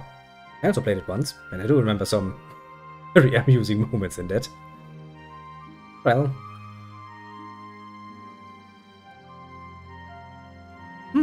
I will Google that. Actually, I will probably look this up while I'm eating my meat, because I still have some... Well, not as nearly as good as what my mother got me, but still have some meat that needs to be done. It shouldn't be that hard to Google that. If I just Google beer Polish army, it's probably gonna give me all I want to know. But yes. Before I drag this out any longer without doing anything of real importance, apart from talking, which is, in my personal opinion, very much important, I shall end it here most profoundly on a good note. Also, I don't think the game is that long from here on out. Yeah, no, I don't think so, actually. Clash of Nagia, then it goes in a pretty straight line towards the finale. I said I maybe do a bit of a new game plus stream once to, you know, show you where to get a few of the enemy weapons and stuff, maybe. But that's more or less a maybe thing. It's probably not gonna happen right after I finish, though. I think actually right after I finish this one, I might... Yeah, you know what? I'm gonna leave that to your imagination. What's gonna take its place. I have to leave some surprises for the future after all. And yes, I said, oh yeah. So, the plan is basically this. I'm gonna end it now, then I'm gonna go and get something to eat. I'm assuming it will take 30 minutes, 45 minutes, maybe an hour, if I do something a bit more special, a side dish. Yeah, let's say an hour. So an hour from now, we can then just play some co-op nonsense in Shogun, see what happens there. If you're available, that is, my little Cronus. And then, well, we'll see from there. Actually, we can decide what we do. We can just play it for ourselves, we can stream it, whatever floats your boat. I've done my due diligence for today, played some Valkyria Chronicles, so basically I'm open. That is good, to wage the war, the endless war for all of Japan. I'm pretty sure I was on my way to take over Sado again for that gold resource, and I'm pretty sure you were still dealing with the northwestern province of your sworn enemy. Oh yeah, I remember that. Yeah, that's pretty much where we are. So much to do, basically. And then we can do whatever we want, basically. We can stream it, we can play for ourselves. Maybe you want to do a stream of your own. I don't know. Actually, I should look at your schedule for once. That could help with that, but... As I said, tapping out of this game is a bit special, to put it mildly. It has sometimes some difficulty to redisplay the image, which is why I kind of try to avoid it. Like the plague, basically. Yes, for the moment, after saving for the 10th time, something is happening. I still can't tap out, for fuck's sake. Okay, I will take the risk of tapping out. Please don't crash, game. Let's see here. The rebel of the new. It's a rebel, and he's new. Yes. Oh, he has swallowed. That is very nice of him. Oh, thank you very much. I appreciate it.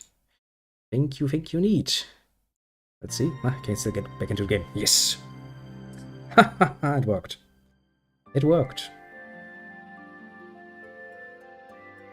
Well, you do that. I think I will just play along nicely, basically. And then we'll see what happens then. Sure, why not? Maybe I changed my opinion halfway through, but well, that's a whole nother matter for then to decide. For the moment, I shall beat you all at you. As I said, for the moment, mind you. Have a good one and all of that, and well, I do hope to see you all again soonish. Which is, well, from my side of the whole thing, tomorrow, which is another stream day. Every day is a stream day, which is good. It does wonders for my mood. I can tell you that much. Very relaxing.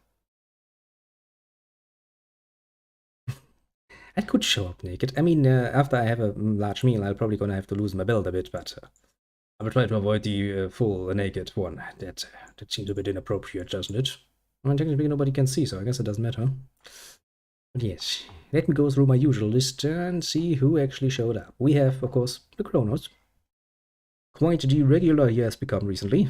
I do appreciate it, of course. It's very nice of him. He also gives me very much entertainment and deep conversations on the side, which is not something I'm wanting to miss out on, honestly. Next in line we have the Rebel. The new Rebel, mind you, not the old one. He's the new one. Keep that in mind, very important. Also showed up to, well, talk about, well, Valkyria Chronicles and its story.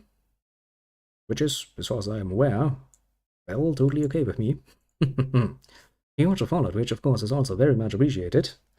Thank you very much indeed. As for everybody else, gotta get your abilities, you can get that sweet 0.000000001% cut from ad revenue. I mean, I would take it as a bit of a badge of honor, of course, but honestly speaking, I'd probably survive out by the 0.00001% cut. Don't get me wrong, sounds like something to amuse myself with greatly. Just going like, yes, I earned cents. But still, you know, as long as I can have fun, that's the most important part. Genius comes after that. After all. Now let me see, on the right side I have no one, which makes it easier. As for the rest, the lurking kind. My people, when I then actually get an opportunity to watch a live stream, which is these days rather rarely, because I'm either, you know, watching a video of the good old Chronos, because he does post rather regularly. Wink wink, heavy implication to go look at that. Wink wink again. And, well, there's that. Doesn't matter, do feel appreciated too. Pat yourself on the shoulder for your job well done indeed. And anything else? I don't have any notes here. I guess I will start cooking. Wink! Wink heavily, implying heavily, very much so. Yeah, strategy content. There's nothing wrong with strategy content. Go watch the strategy content. You want to watch the strategy content. This might not be the droids you're looking for, but it's the strategy content you're looking for. Which... but yeah. I think that's good. Yes, I will do this. I will now get some food and then, well, I'll just shoot you a message and then we can set things up and go from there, basically. It's always nice to just keep the options up and see where it's going. Sounds pleasant. That in mind, once again, have a good one, everyone, and bye-bye for the moment.